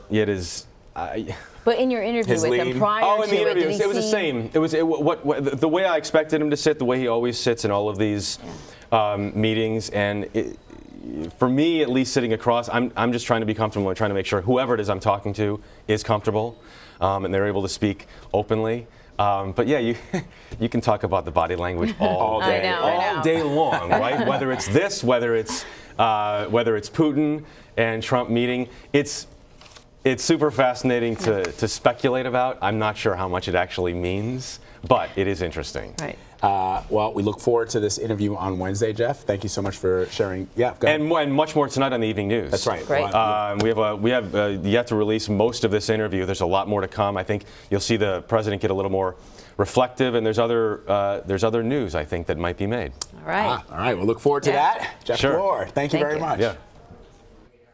All right. So the Trump and Putin meeting has been over 2 hours, almost 2 hours. Okay, now. So longer than the hour and a half that was allotted. That was expected, exactly right. All right. Nearly a year after 2 deadly hurricanes wreaked havoc on Puerto Rico, more than 1,000 homes and businesses are still without electricity. Officials had promised electricity would be restored to the entire island 2 months ago, but volunteers are continuing to deliver solar-powered lamps and supplies to those in remote areas. Now more than 52,000 power poles have been installed and thousands of miles of cable secured. Almost 200 generators are also being used to provide power to key locations on the island. But the governor is warning the power grid is still shaky and says there's no backup system in case electricity goes out again. Now, the 12 boys and their soccer coach who were rescued from a flooded cave in Thailand are recovering well in the hospital, and they're expected to be discharged this week. You've basically turned on my Alexa. I was like, yeah, who's talking to me? Alexa. All right, so let's show the photos of the boys. They are in good spirits in the hospital. They can be seen hugging the Thai Navy SEAL who took care of them in the cave. Anna Warner is in Chiang Rai, Thailand with the latest. Well, health officials here say the boys are doing well. Some who lost as much as 11 pounds are starting to gain that weight back. Meanwhile, their parents were back at the cave today, this time for a ceremony. Volunteers along with the families gathered at the cave in Thailand Monday, where the 12 boys and their soccer coach were rescued after being trapped for more than 2 weeks. The cave has been closed ever since the last boy was pulled out. There are plans to make it into an interactive museum, but for now, everyone is just grateful. Dancers took part in a Thai ritual at the cave while monks held a Buddhist cleansing ceremony. This is the entrance to the cave where the families of those boys and thousands of people have come to pay their respects. A memorial ceremony was also held for the former Thai Navy SEAL who died during the rescue mission. New photos show the 12 Thai boys paying tribute to the SEAL from their hospital room. The boys bowed their heads as they surrounded a drawing of the diver. Some later wiped away tears. Earlier, the government released these video clips of the boys. They said they were feeling well and thanked their rescuers. Thai officials hope the entire group will go home by Thursday. Now, the parents actually went into the cave this afternoon for the first time since the boys were rescued. One father told us it was very spooky for him because he had been preparing himself for the idea that his son might never emerge alive from that cave again. Vlad and Emery. Wow, Anna Werner, thank you. An Oregon woman who disappeared a week ago was found alive at the bottom of an oceanside cliff. The woman's SUV plunged over a cliff on the Pacific coastline. She managed to survive for 7 days before she was found. Maria Villarreal has more on her incredible story. We saw a bumper first and we were like, huh, there's a bumper. That's weird. And then came around another bend and saw the car. This is the car Chelsea and Chad Moore stumbled upon when they were hiking along the beach in Big Sur Friday. We had no idea someone was missing. We had no idea a car drove off a cliff until right then. In a Facebook post Sunday, Angela Hernandez says 7 days earlier she swerved to avoid hitting an animal and plunged to the bottom of a rocky 250-foot cliff. The only thing I remember after that was waking up. I could feel water rising over my knees. Eventually, I was able to break out of my car and jump into the ocean. I swam to shore and fell asleep. She says the next few days were a blur. She wandered the beach yelling in vain for help. She says she then found a 10-inch hose in her car's wreckage. She would lay under the rocks and let water drip off the rocks into the hose. That's the only way she drank water. The hikers found her purely by chance about a mile south of the crash site. We turned around and Angela was right there in the rocks, just looked like hell. Angela writes, when I sat up, I saw a woman walking across the shore. I thought she was a dream. Photos captured rescuers attending to Hernandez and hoisting her to safety. She says doctors told her she had a brain hemorrhage. The crash had also caused me to fracture 4 ribs, break and fracture both collarbones, and have a lung collapse. Over the weekend, Angela reconnected with Chelsea on Instagram. I'll be thankful for you and your husband every single day for the rest of my life. No one could survive that. Look down that cliff at the car. There's no way anyone survived that, but Angela did. For CBS This Morning, Mireya Villarreal, Los Angeles. That is an amazing story. Unbelievable. Wow. We've been seeing a lot of stories like that of just the human will, human condition triumphing over really adverse conditions. Yeah. The boys in Thailand, and now this. Yeah, definitely. We're going to take a quick break. But first, Amazon's Prime Day is just hours away. Coming up, we're going to tell you how to make the most of this day of deals. You're streaming CBSN.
Well, leading up to today's meeting, critics of President Trump noted his political inexperience compared to the Russian president. Vladimir Putin recently won another 6-year presidential term. Elizabeth Palmer has more on his long and controversial career. Last night at the World Cup celebration in pouring rain, guess who was the only one to stay dry? Vladimir Putin is often called a modern-day Tsar. He walks and talks like a man in absolute control. But what makes him tick? Putin was trained as a KGB agent during the Cold War, and it's in his DNA to view the United States as an adversary. He's an old-fashioned he-man, the very opposite of politically correct, whose negotiating tactics include mind games. He once took his dog to a meeting with the German leader Angela Merkel, who's afraid of them, and he kept President Obama waiting for 40 minutes. Putin's also a populist who can turn on the charm, especially during his regular epic Ask the President call-in shows. He loves wealth and the trappings of power at almost any cost. He brazenly stood center stage at the Sochi Olympics while Russian athletes were doping on an industrial scale. Fundamentally, he respects strength, both military and political. The man President Trump is sitting down with also has a black belt in judo. Opponents say he is nimble and ruthless. John Cipher is a former CIA officer stationed in Moscow. He's going to look for subtle signals and vulnerabilities that he can take advantage of in the meeting. And a one-on-one meeting is the best opportunity to do something like that. Vladimir Putin once said the collapse of the Soviet Union was the greatest catastrophe of the 20th century. Everything he says and does now is about reversing that collapse. In short, making Russia great again. Fascinating insight from Elizabeth Palmer on Vladimir Putin.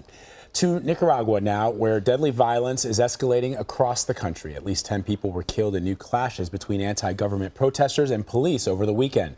That's according to human rights groups. Several students were killed in a wave of unrest at a university campus, and several others died after police and pro-government forces wearing ski masks and military gear attack key opposition strongholds across the country. Human rights groups say hundreds of people have been killed since protests first started in April. Just over the weekend, protesters and journalists were trapped inside a church. That's where several people were killed in another round of bloodshed.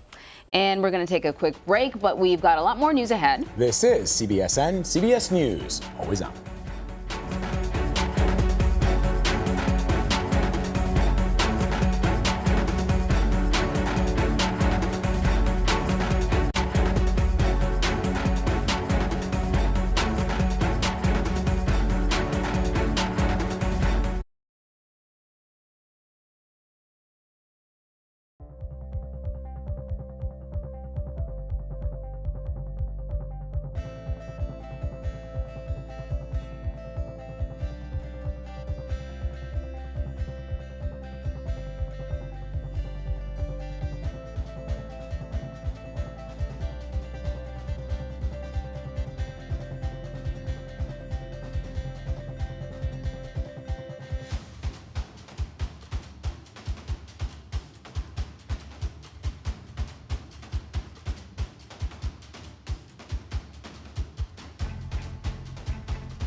There will be millions of items on sale during Amazon Prime Day. It starts today at 3 p.m. Eastern, and it runs for 36 hours. Dan Ackerman is a senior editor at CNET. He is here to talk to us about the most notable bargains, Dan, of which I have never seen anything notable. There are bargains, to be sure, yeah, but it's never anything I want.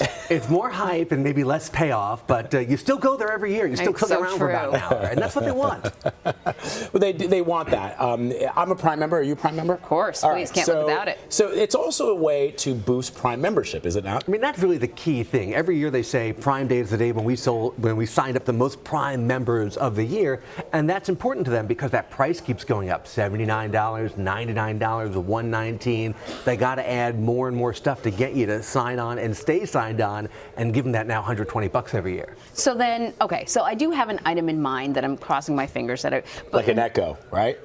Well, that's easy. not That's an Echo, actually. Okay. No. But I'm thinking about one of those doorbells where you can see your neighbors walking past. You can watch my neighbors on my phone. Hey, what are you doing?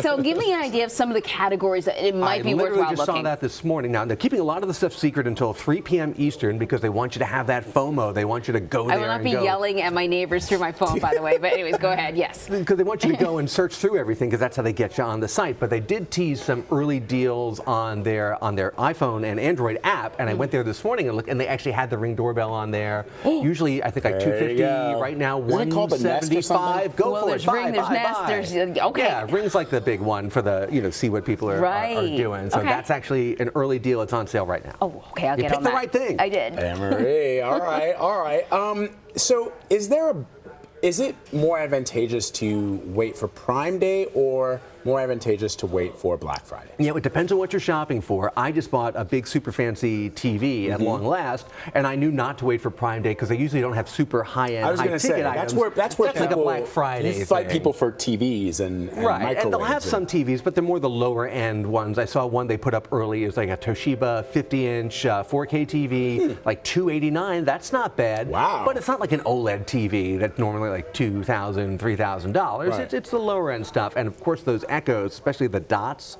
which are down to like $35 because they want you to put one in every room of your house because that's how they get you into that Alexa, I shouldn't say her name out loud, ecosystem. So now you're tied to that ecosystem. You're going to buy the light bulbs from them and all the other accessories. Right, that totally makes sense. So they're not the only ones trying to take advantage of this, though. Other retailers are hip to this concept and they're trying to sort of compete. Oh, of course. The first day, everybody had their own counter Prime Day sales, and they called it something different. Black Friday in July, whatever it is. The last 2 years, they kind of didn't do that as much. This year, they're back again. And I know Target is definitely having a big sale. Best Buy is definitely having a big sale. Other people are. They have their own names for them. They figure people have online shopping on the brain today, so they might as well be out there and try to compete. I'm literally looking at this like for this Toshiba television because I'm like 50 inches. I know. You didn't even wait till the interview wrapped up. I don't even need an OLED. I know it's I mean, come on, let's be honest. You need a 65, okay? My nephews came over. They're like 8 and 12, and I have like a 40+ inch. It's pretty big. It's good size, right? And my nephew, they come in and they go. My nephew goes to his dad. Why does Uncle Vlad have such a small TV? What is that? Is that an iPad? I don't understand. It was so embarrassing to get dissed by kids. I just moved up from a 50 so that's to 65. why I'm waiting for the 3 p.m. to hit that buy button. That one's on sale now. There you go. Okay. There you go. News you can use. Anything that you shouldn't buy? I would say if you're looking to get something super, super high-end, whether it's an OLED TV or some of the game consoles like a MacBook or something, you're not going to find that here. And if you do find an electronic thing you want to get, do the price comparison between like Target and Best Buy and a few other places, because frankly, some of the discounts are not that deep. Actually, I just thought of something. Is Best Buy or some of these other tech sellers, are they able to compete with stuff like this? Can they offer better deals? It's tough. They can take a loss on something kind of like a Black Friday doorbuster and give you something on that, but Amazon also gives you, the free shipping and the easy returns. And a lot of that it's the convenience of it coming right to your doorstep. And that's why, even if you are a Prime member like I am, when you really look around, sometimes you're not getting it any cheaper, but it is a lot more convenient. Yeah. Dan Ackerman, always great to have you, my friend. Thank you. Good to see you. Coming up in our next hour, we'll have all the details on President Trump and Vladimir Putin's face-to-face meeting, what issues are on the table, and if the president was wise to go into the meeting with what he said were, quote, low expectations. Plus, violent protests in Chicago after an officer shot and killed an armed black man. Up ahead, why police say they released the body cam video to show people what really happened. And an incredible rescue, how 2 hikers saved a woman's life after she plunged 250 feet off a cliff and was stranded alone for a week. We'll have her story of survival. You're streaming CBSN, CBS News, always on.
There is an incredible amount of news. Have we heard anything from the White House? You're watching CBS This Morning. We thank you for that.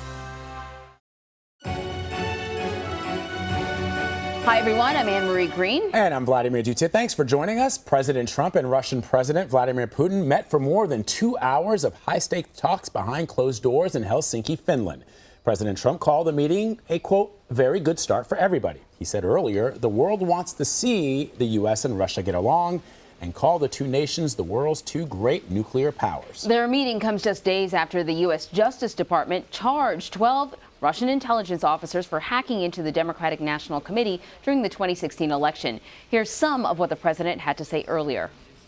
Most importantly, we have a lot of good things to talk about and things to talk about. We have discussions on everything from trade to military to missiles to nuclear to China.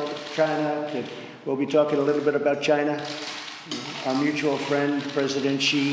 I think we have great opportunities together as 2 countries that, frankly, we have not been getting along very well for the last number of years. I've been here not too long, but it's getting close to 2 years. But I think we will end up having an extraordinary relationship. I hope so. I've been saying, and I'm sure you've heard over the years, and as I campaigned, that getting along with Russia is a good thing, not a bad thing. And I really think the world wants to see us get along. We are the 2 great nuclear powers. We have 90% of the nuclear, and that's not a good thing, it's a bad thing. And I think we hopefully can do something about that, because it's not a positive force, it's a negative force. So we'll be talking about that, among other things. Let's turn to CBS News Chief White House correspondent Major Garrett. He joins us now from Helsinki. So, Major, put this meeting in context for us. What is at stake? And I think it's hard to figure out exactly what's at stake because we don't know what's on the president's agenda, really. Right, we don't know what's at stake. We don't know what to expect on the other side of these two meetings. First, the one-on-one meeting between President Trump and President Putin, then the extended meeting where lots of advisors, Russian and American, will be in the room to try to hash out whatever may have been set in motion in that private meeting. President Trump, for whatever reason, has been completely vague about his own intentions going into this summit. What issues does he care to drive with the Russian president? What interests of the United States is he going to bring to bear up against the Russian leader? And what is he going to try to extract in terms of concessions from the Russians? Or to get them simply to live up to agreements they've already made with this president in places, for example, like Syria. We don't know what the president wants out of this meeting. That's one of the reasons, until yesterday when the president declared this a summit on Twitter, all of his senior advisors, publicly and privately, were saying to reporters like me, don't you dare call this a summit. It's a meeting. A summit's got too big of an agenda, sets too high of expectations. Then what does President Trump call it on Twitter? He calls it a summit. Well, that suggests a couple of things. One, a decoupling from his own advisors about how to set expectations for this encounter. And two, it suggests that even when those closest to the president are trying to help him by maintaining a lower level of expectations, the president either doesn't take that help seriously or defies it for his own reason. And I can tell you, when I was in Brussels talking to NATO ministers and talking to those back in the United States in preparation for covering this summit, each and every moment in this extended period of time that President Trump spends one-on-one with Vladimir Putin raises the level of anxiety in European capitals and back home. Why? Because in this statecraft, Putin is a much more experienced negotiator, knows what his agenda is, drives his bargain his way, capable of flattering not just this president but other American presidents and getting his way more often than not. So that's a construct that creates some degree of anxiety among American allies. What may or may not happen in this private encounter, and what will Vladimir Putin say on the other side of it in terms of issues he's tried to drive with the American president. By entering with a vague agenda, it creates an opening, at least an opening, for Putin to get more of what he wants because he will have defined it up front. And Major, what is the White House saying about that vague agenda when for a lot of Americans, a lot of members of Congress, there could be a couple of specific things the president could say he wants to talk about. He could say he wants to talk about Crimea. He could say he wants to talk about the poisoning of UK citizens on their soil. He can say that he wants to talk about those 12 Russian intelligence officials that were just indicted by the Department of Justice. But yet he left it to, we're going to talk about China, we're going to talk about nuclear, we want to have a good relationship. How is the White House responding to that line of thinking from other Americans? That the president sets the agenda, and that's it. And he's the deal maker, and he's the chief negotiator, and what he says goes. That goes back to this decoupling I talked about whether to describe this as a summit or a meeting. All these people on behalf of the president were working overtime to say it's just a meeting, lowering expectations. Boom, the president calls a summit. That means he's running the show. He's at the top, and he defines his own reality and defines whatever the contours of what he wants to negotiate in the moment at that time. Then he leaves it to his advisors to try to sort out and cope with the consequences. Let's remind ourselves how that played out in Singapore with the summit with Kim Jong-un. Trust me, no one in the administration expected the president to, at that meeting, give up joint military exercises with the South Korean government. And yet the president did. And when he announced it, it surprised the South Koreans, it surprised the Pentagon, it surprised our Japanese allies. And yet that's what's happened. The president made a deal in the moment, face-to-face, one-on-one with Kim Jong-un. And then everyone else had to adapt to it afterwards. And in so announcing the end of those joint military exercises, President Trump used the very language the North Korean regime had always used. They were provocative. So that's an example, a classic, there for everyone to see example of what can happen in these one-on-one meetings where the president walks in, those around him don't know what his agenda is, don't know what he's going to agree to. He agrees to it, turns around to everyone else and says, make it work.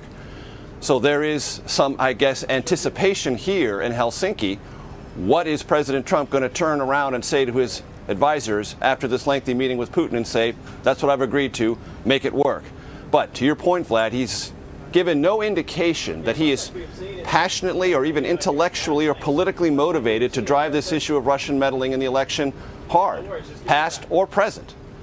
And his administration has been somewhat ambiguous about what to say about Russian incursion in Crimea.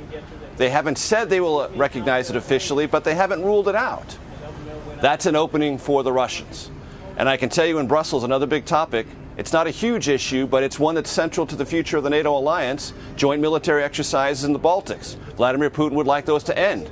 NATO member nations want them to continue as a signal to Moscow, don't mess around in the Baltics. So you got to keep an eye on that as well. You brought up the Russian meddling, and of course this is coming after we found out on Friday that 12 Russian officers were charged with hacking into the DNC. I think my question to you, Major, is, the president has said that he might bring it up. It's not really sort of top of his agenda, but what can he really say? What are his options? President Obama famously told Vladimir Putin to cut it out. Didn't really make much of a difference. So when it comes to options, you can use the voice of America, the presidency of the United States, and as the essentially repository at the top of the American democracy to say, you know what, we in America care about our democracy and we're going to protect it, and you invaded it in a hostile act and we know it, the indictments are real, the facts are there, this happened at the highest levels of your government, we know it, you should know that we know it, and we will take every single step we can to stop it in the future. Now, that's not a controversial thing to say. It's a direct, forceful response to a hostile act by a hostile government. Many in Congress have asked for the president to say precisely those words and say them in public and reinforce them in private. And one of the things the American government can do, which it is slow to have done under the Trump administration, is fortify cyber defenses, gather all the states of various election offices, Secretary of State and the like, and help them fortify their defenses and make it a project to monitor and intercept and call out publicly any future efforts by the Russians. All of those are options available to President Trump. And many in Congress, in both parties, are at least hopeful he will move in that direction. I just want to point out Major's discipline and control and focus, because we can hear there's another correspondent very close to you talking very loud, and you stayed focused on us. Yeah, we appreciate that as always, Major. And Major, we should just point out for our audience, with regards to how President Trump is treating this meeting and treating the Russians. He tweeted earlier, as you know, Major, our relationship with Russia has never been worse thanks to many years of U.S. foolishness and stupidity, and now the rigged witch hunt. The Russian Foreign Ministry of Affairs, through their Twitter account, responded, "We agree." So that's where we are right now. And that's remarkable. It's just remarkable to think of that. And that is part of President Trump's sense of himself and sense of his presidency as being so different than any presidency that came before it. On this and so many other issues, it's as if the American presidency didn't exist before he arrived there, or if it did, it was so misdirected and so foolish, so stupid, that it's the cause of all current problems he's trying to sort out. Well, nothing could please the Russians more than to have the President of the United States, as he walks into a private meeting with Putin, essentially embrace their interpretation. Hey, it's not us. It's not us invading Ukraine and taking over Crimea. It's not us breaking agreements we've made with you in Syria. It's not us meddling in your elections, past and possibly present.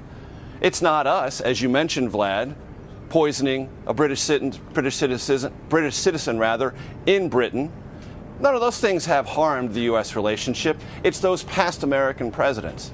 For that, Vladimir Putin would almost, I think, want to extend to President Trump a metaphorical and literal bouquet of thanks, because it couldn't set a better predicate for their conversation, because it's more than halfway to what the Russians already believe about themselves and about this relationship. It's pretty amazing.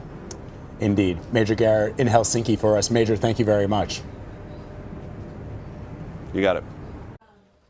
All right, Alex Clement joins us now. He is a CBSN contributor and a writer for Signal, a newsletter produced by G0 Media. So, Alex, the significance of President Putin formally sitting down with President Trump in the wake of all that's happened over the last couple of years between the United States and Russia. And I want to point out that the President of the United States tweeted that the tensions and the challenges and the problems, the difficulties that exist between the United States and Russia are due to U.S. foolishness and stupidity, something that the Russian Ministry of Foreign Affairs agreed with. Well, look, I think the fact that they're sitting down is on its face a win for Putin, right, in a number of respects. One, it gives Putin the ability to say, look, we've done all these things, we've been accused of all these things, and still the U.S. president is not only willing to sit down with us, but also to accept the Russian narrative that the deterioration in relations, which is an observable deterioration in relations, is in fact the U.S.'s fault and not Russia's fault. Trump has said repeatedly that having a good relationship is a good idea, having a good relationship is a goal of his. He's right that having a good relationship with Russia is in principle a good thing. What seems not to be part of the equation is what the point of having that good relationship is. It is not a goal in and of itself to have a good relationship with another country. It is a goal to have, it is a tool to affect other outcomes that you want. And it's not exactly clear what Trump is going into this meeting potentially seeking from Putin. We're quite aware of what Putin is seeking from Trump, which is basically the carte blanche, the green light, the sort of let bygones be bygones and let's look ahead. That's what the Russians want out of it. It's not clear what Trump wants, and he didn't give any clarity on what he wanted ahead of going into it. We may soon find out. Is a good relationship even realistic when we're talking about Vladimir Putin? Well, it's interesting. I mean, on one level, there are certain divergences, I think, between what Russia wants and what the U.S. wants, right? Russia wants to be treated as a great power in a world in which its actual economic and military power is not really up to snuff. Russia wants to see a world in which U.S. moral leadership and multilateral leadership withers away. Traditionally, the U.S. has not wanted that to happen. What's interesting is that now you have two leaders, Putin and Trump, who actually have very similar worldview, right? That neither of them sees a particular value in NATO. Both of them view the EU as a challenge rather than as an opportunity, and neither of them wishes to see the U.S. as the kind of exerting moral leadership over a multilateral structure. Now, both Trump and Putin come to these views from very different origin points, but the fact is that they happen to overlap, and that I think is the big difference when you look from the U.S. side at this relationship. The president has, in many interviews, suggested that much of these problems, if we're to parse what he put on Twitter about U.S. foolishness and stupidity, he might be suggesting it's President Obama. He says Crimea happened under President Obama. There are a lot of things that the Obama administration and going back before that, the Bush administration could have done differently. But the fact of the matter is, when the president seems to indicate that the relationship is the goal in and of itself, as you said, when you disregard all the things that Russia has done, I mean, we haven't even talked about the fact that Russia shot down a civilian airliner with 300 souls on board of it over Ukraine, Malaysian Airlines 17. They supplied the missile that was used to do that. They supplied the missile that was used to shoot that aircraft down. There have been people poisoned in Britain, that there is this annexation. There's a million things we can talk about. And is it enough that we just have this good relationship? Is that enough for that, so that Putin says, I'm not going to do those things again? Well, look, I mean, if these things have happened and he still gets to enjoy a good relationship with the U.S., then it's a win for him. Right? Yeah. I mean, I think symbolically, it's hard for bygones to be bygones when it's actually happening right now. Yeah. Like they are in possession of Crimea right now. Our intelligence agencies tell us that they are attempting to meddle in the upcoming election the right indictments now. that came on Friday. I mean, what's really interesting to me is that these are both revisionist leaders in their own way, right? Putin wants to revise the post-Cold War order in which Russia was weak and humiliated and no one paid attention to Russia, right? That's it. That's his big beef is with the international establishment, if you will. And Trump's big beef is with the American political establishment, right? So they both come at it from this kind of outsiders, sort of isolated revisionist perspective, and I think they have some kind of common ground on that. But as you say, look, I mean, if the U.S. president is going to hold Russia to account for these things, there has to be a clear message. right? I mean, Putin goes into this and gets, and if there's no pushback from Trump, if he doesn't say, hey, you know, you shouldn't have been doing these things, and not only you shouldn't have been doing these things, but here are the costs if you try to do it again, you just don't see that message coming from Trump. So how does to give the president the benefit of the doubt, what would a win look like for the United States if we are talking about wins the way that the president likes to talk about them? Somebody wins, somebody loses. What would look like a win for the United States once this summit is over? The president announces to the world what? For the United States or for Trump himself? Because I think those are two different things. Okay, right? give me both.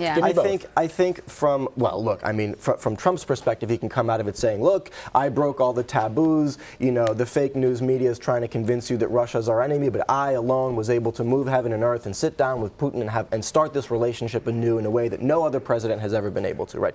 Mind you, this is now the third president in a row who has tried to reset relations with Russia. We shall see if Trump is any more successful than his two predecessors.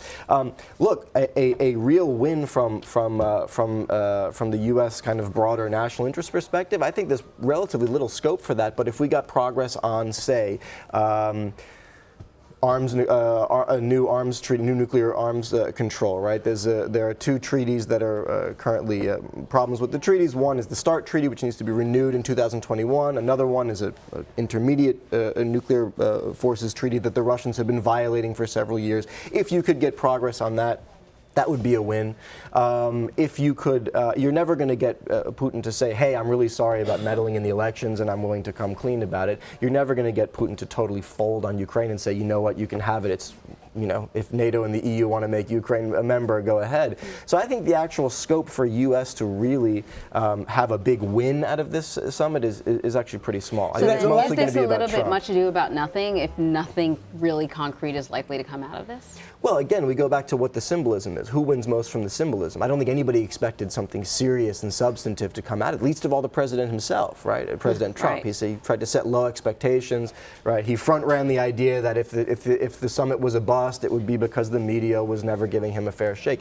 But I think that's kind of the point, is that the substance was never really what this is about. It's mainly about symbolism, and I think on that score, it's a win more for Putin than for Trump. So, yeah, but it's interesting, Alex, and I you know, the fact that we are grasping at what a win geopolitically would be for the United States sort of begs the question, other than the symbolism involved in sitting down with the Russian president, which is always a good thing. If you can get face-to-face before the Russian president with a U.S. president, I guess that's a good thing. But then why hold it now? Why even do it at all? Right. If you're not going to press Vladimir Putin on the things that matter to the Congress of the United States, to the people of the United States, to our allies and our partners in the around the world, when you have the German foreign minister suggesting that they can no longer rely on the White House, why hold this meeting now at all? Well, I just don't think that those are the calculations that go through President Trump's head. I think it's more about creating a sort of aura and mystique around his own presidency, right? His ability to sit down with and get a relationship with the guys that no one else is willing to talk to. He's willing to talk to these tough, nasty guys and really kind of form a relationship with them and be able to deal with them in a way that others couldn't. I think that's really what it's about from Trump's perspective. I don't think it's about a calculated approach to advancing U.S. national interests as we conventionally think about them. And it's interesting, too, I think, that foreign policy plays out on the world stage, but it doesn't always matter that much back home. I mean, I always think about George H.W. Bush winning the first Gulf War and losing the election to Bill Clinton.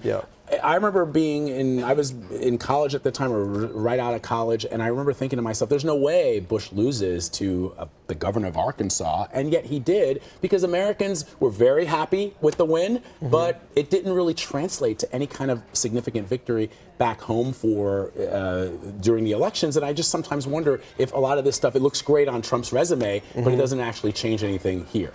Yeah, I mean, I agree with you. I don't think these foreign policy things have much of an effect. You know, when we talk about what Trump does on trade or immigration, the those are economy direct is strong, plays to so his base. that's a win, for sure. Yeah, this I think is more about kind of his perception of himself as this kind of, revisionist, a new kind of president who's doing things that no one, boldly going where no one else would go before, and often with less preparation than they might have. So you're looking at this live picture here where we expect that there's going to be this joint press conference, Yes. and it'll be interesting to see what comes out of Do that. we have any details about that? Do we know if they're taking questions or if just brief statements? Let's ask our control room. Guys, are we hearing that they're going to take questions?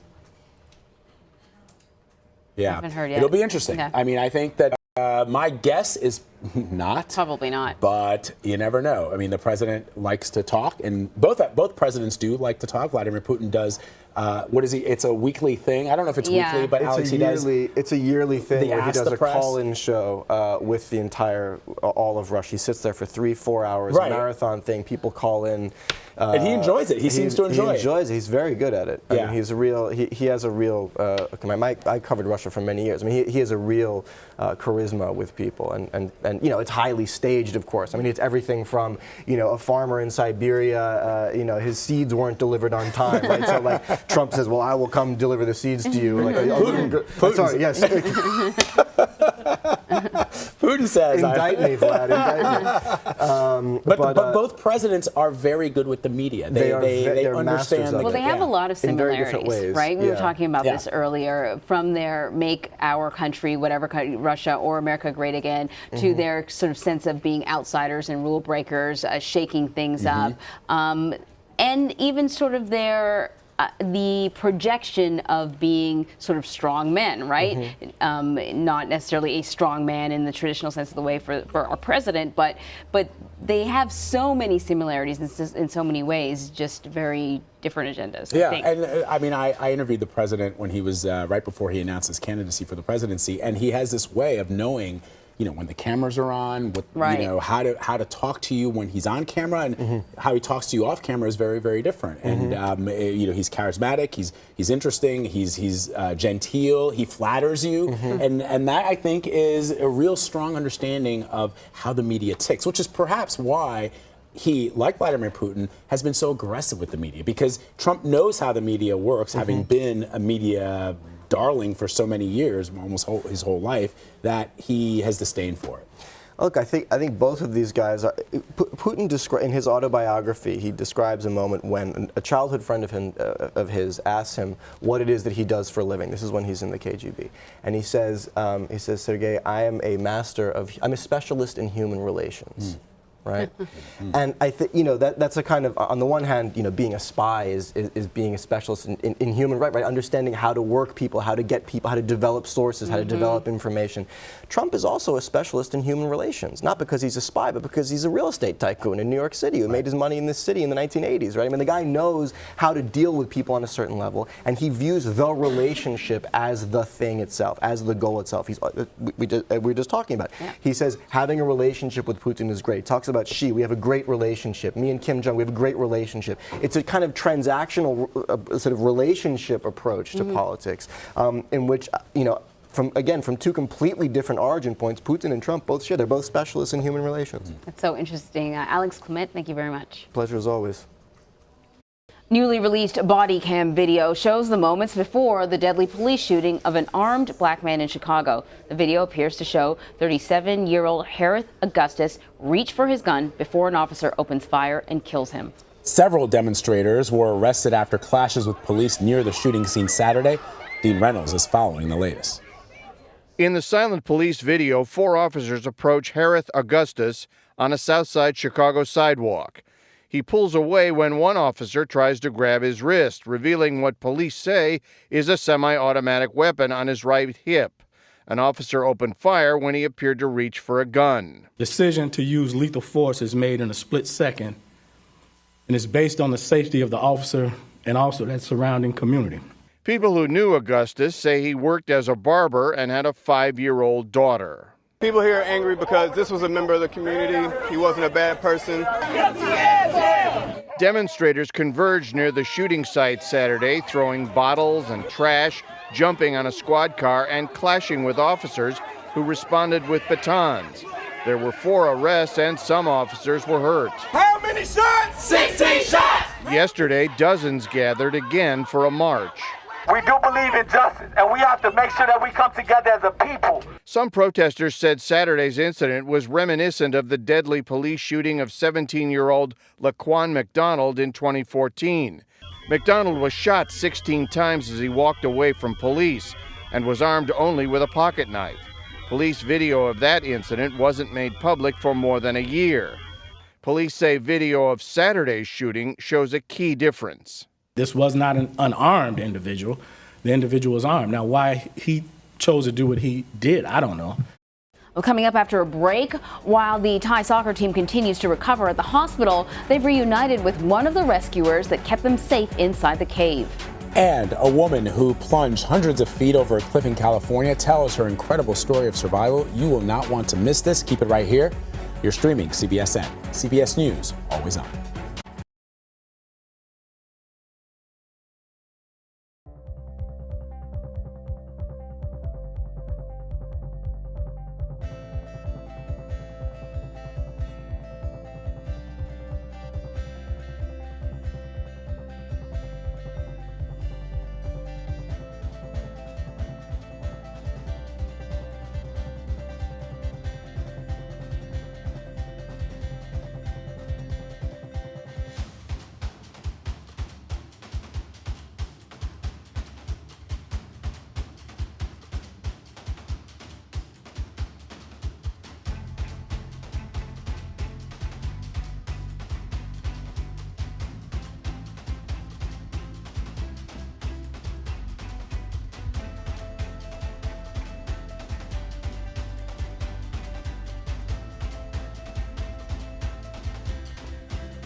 President Trump tells CBS News that he could have a very good relationship with Putin.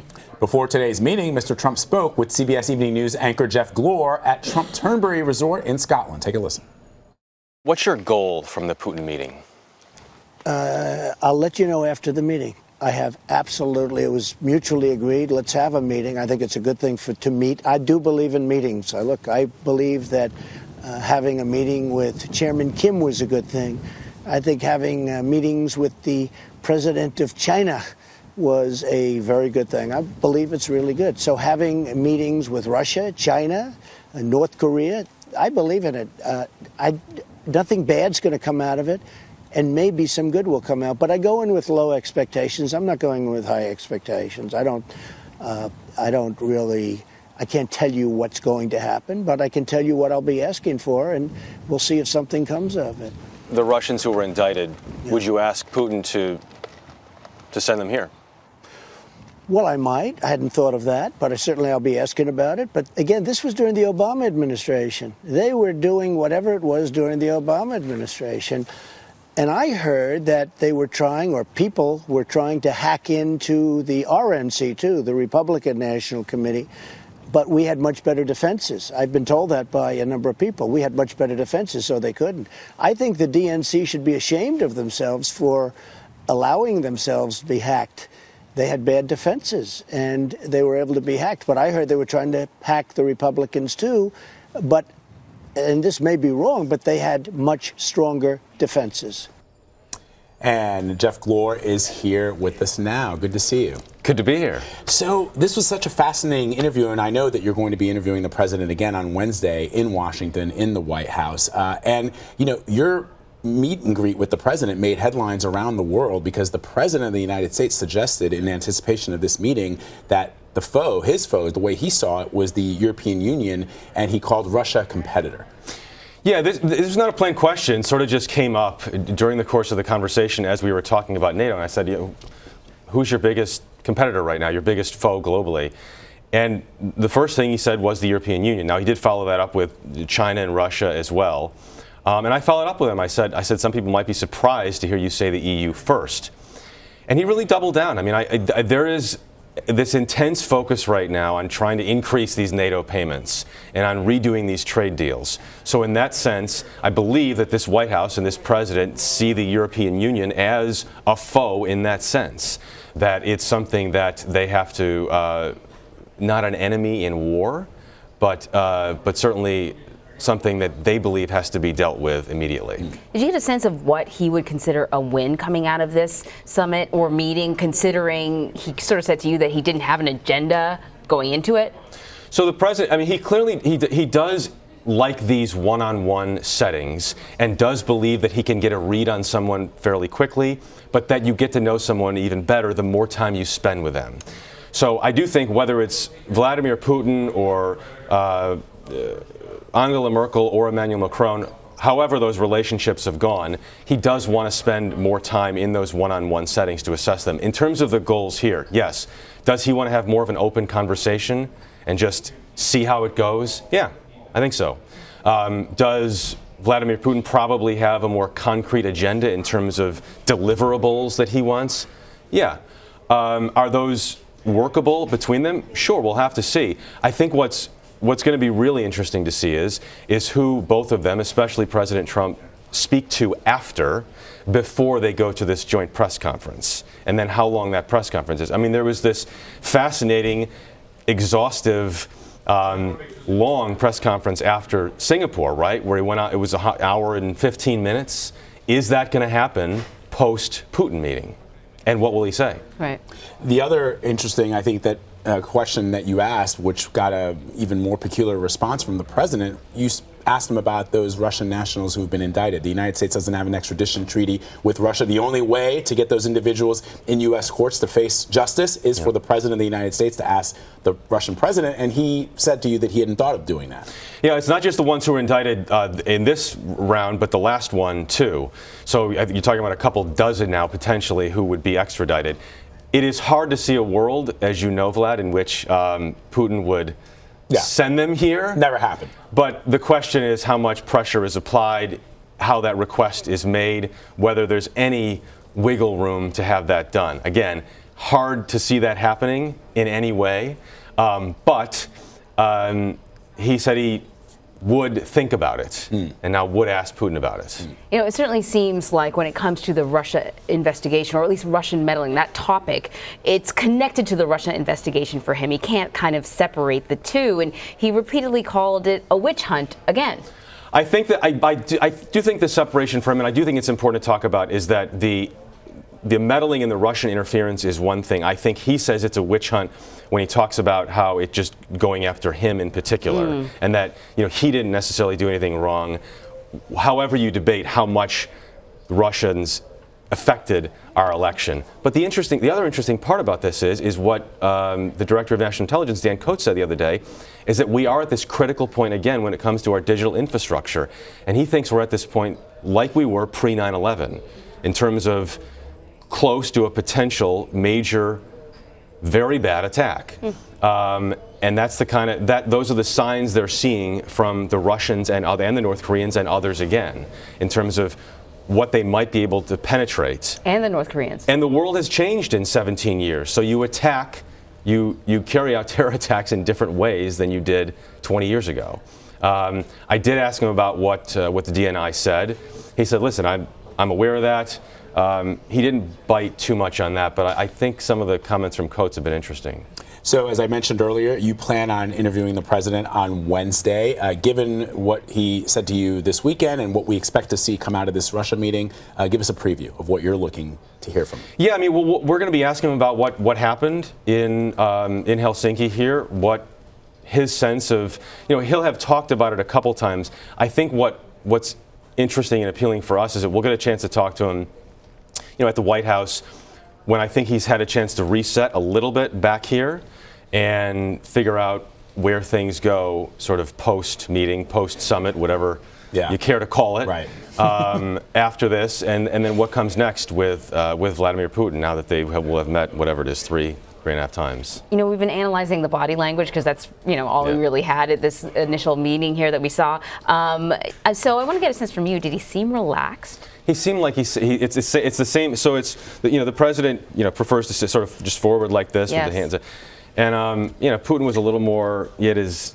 But in your interview with him prior to in the interview, it was the same. It was the way I expected him to sit, the way he always sits in all of these meetings. And for me, at least sitting across, I'm just trying to be comfortable and trying to make sure whoever it is I'm talking to is comfortable and they're able to speak openly. But yeah, you can talk about the body language all day, all day long, right? Whether it's this, whether it's Putin and Trump meeting, it's super fascinating to speculate about. I'm not sure how much it actually means, but it is interesting. Right. Well, we look forward to this interview on Wednesday, Jeff. Thank you so much for sharing. Yeah, go ahead. And much more tonight on the Evening News. That's right.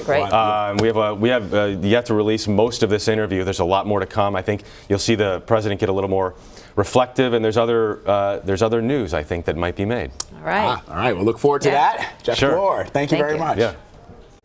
Nearly a year after two deadly hurricanes wreak havoc on Puerto Rico, more than 1,000 homes and businesses are still without electricity. Officials had promised electricity would be restored to the entire island 2 months ago, but volunteers are continuing to deliver solar-powered lamps and supplies to those in remote areas. Now more than 52,000 power poles have been installed and thousands of miles of cable secured. Almost 200 generators are also being used to provide power to key locations on the island, but the governor is warning the power grid is still shaky and says there's no backup system in case electricity goes out again.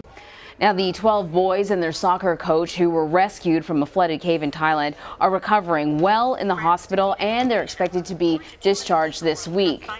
You've basically turned on my Alexa. I was like, yeah, who's talking to me? Alexa. All right, so let's show the photos of the boys. They are in good spirits in the hospital. They can be seen hugging the Thai Navy SEAL who took care of them in the cave. Anna Warner is in Chiang Rai, Thailand with the latest. Well, health officials here say the boys are doing well. Some who lost as much as 11 pounds are starting to gain that weight back. Meanwhile, their parents were back at the cave today, this time for a ceremony. Volunteers, along with the families, gathered at the cave in Thailand Monday, where the 12 boys and their soccer coach were rescued after being trapped for more than 2 weeks. The cave has been closed ever since the last boy was pulled out. There are plans to make it into an interactive museum, but for now, everyone is just grateful. Dancers took part in a Thai ritual at the cave while monks held a Buddhist cleansing ceremony. This is the entrance to the cave where the families of those boys and thousands of people have come to pay their respects.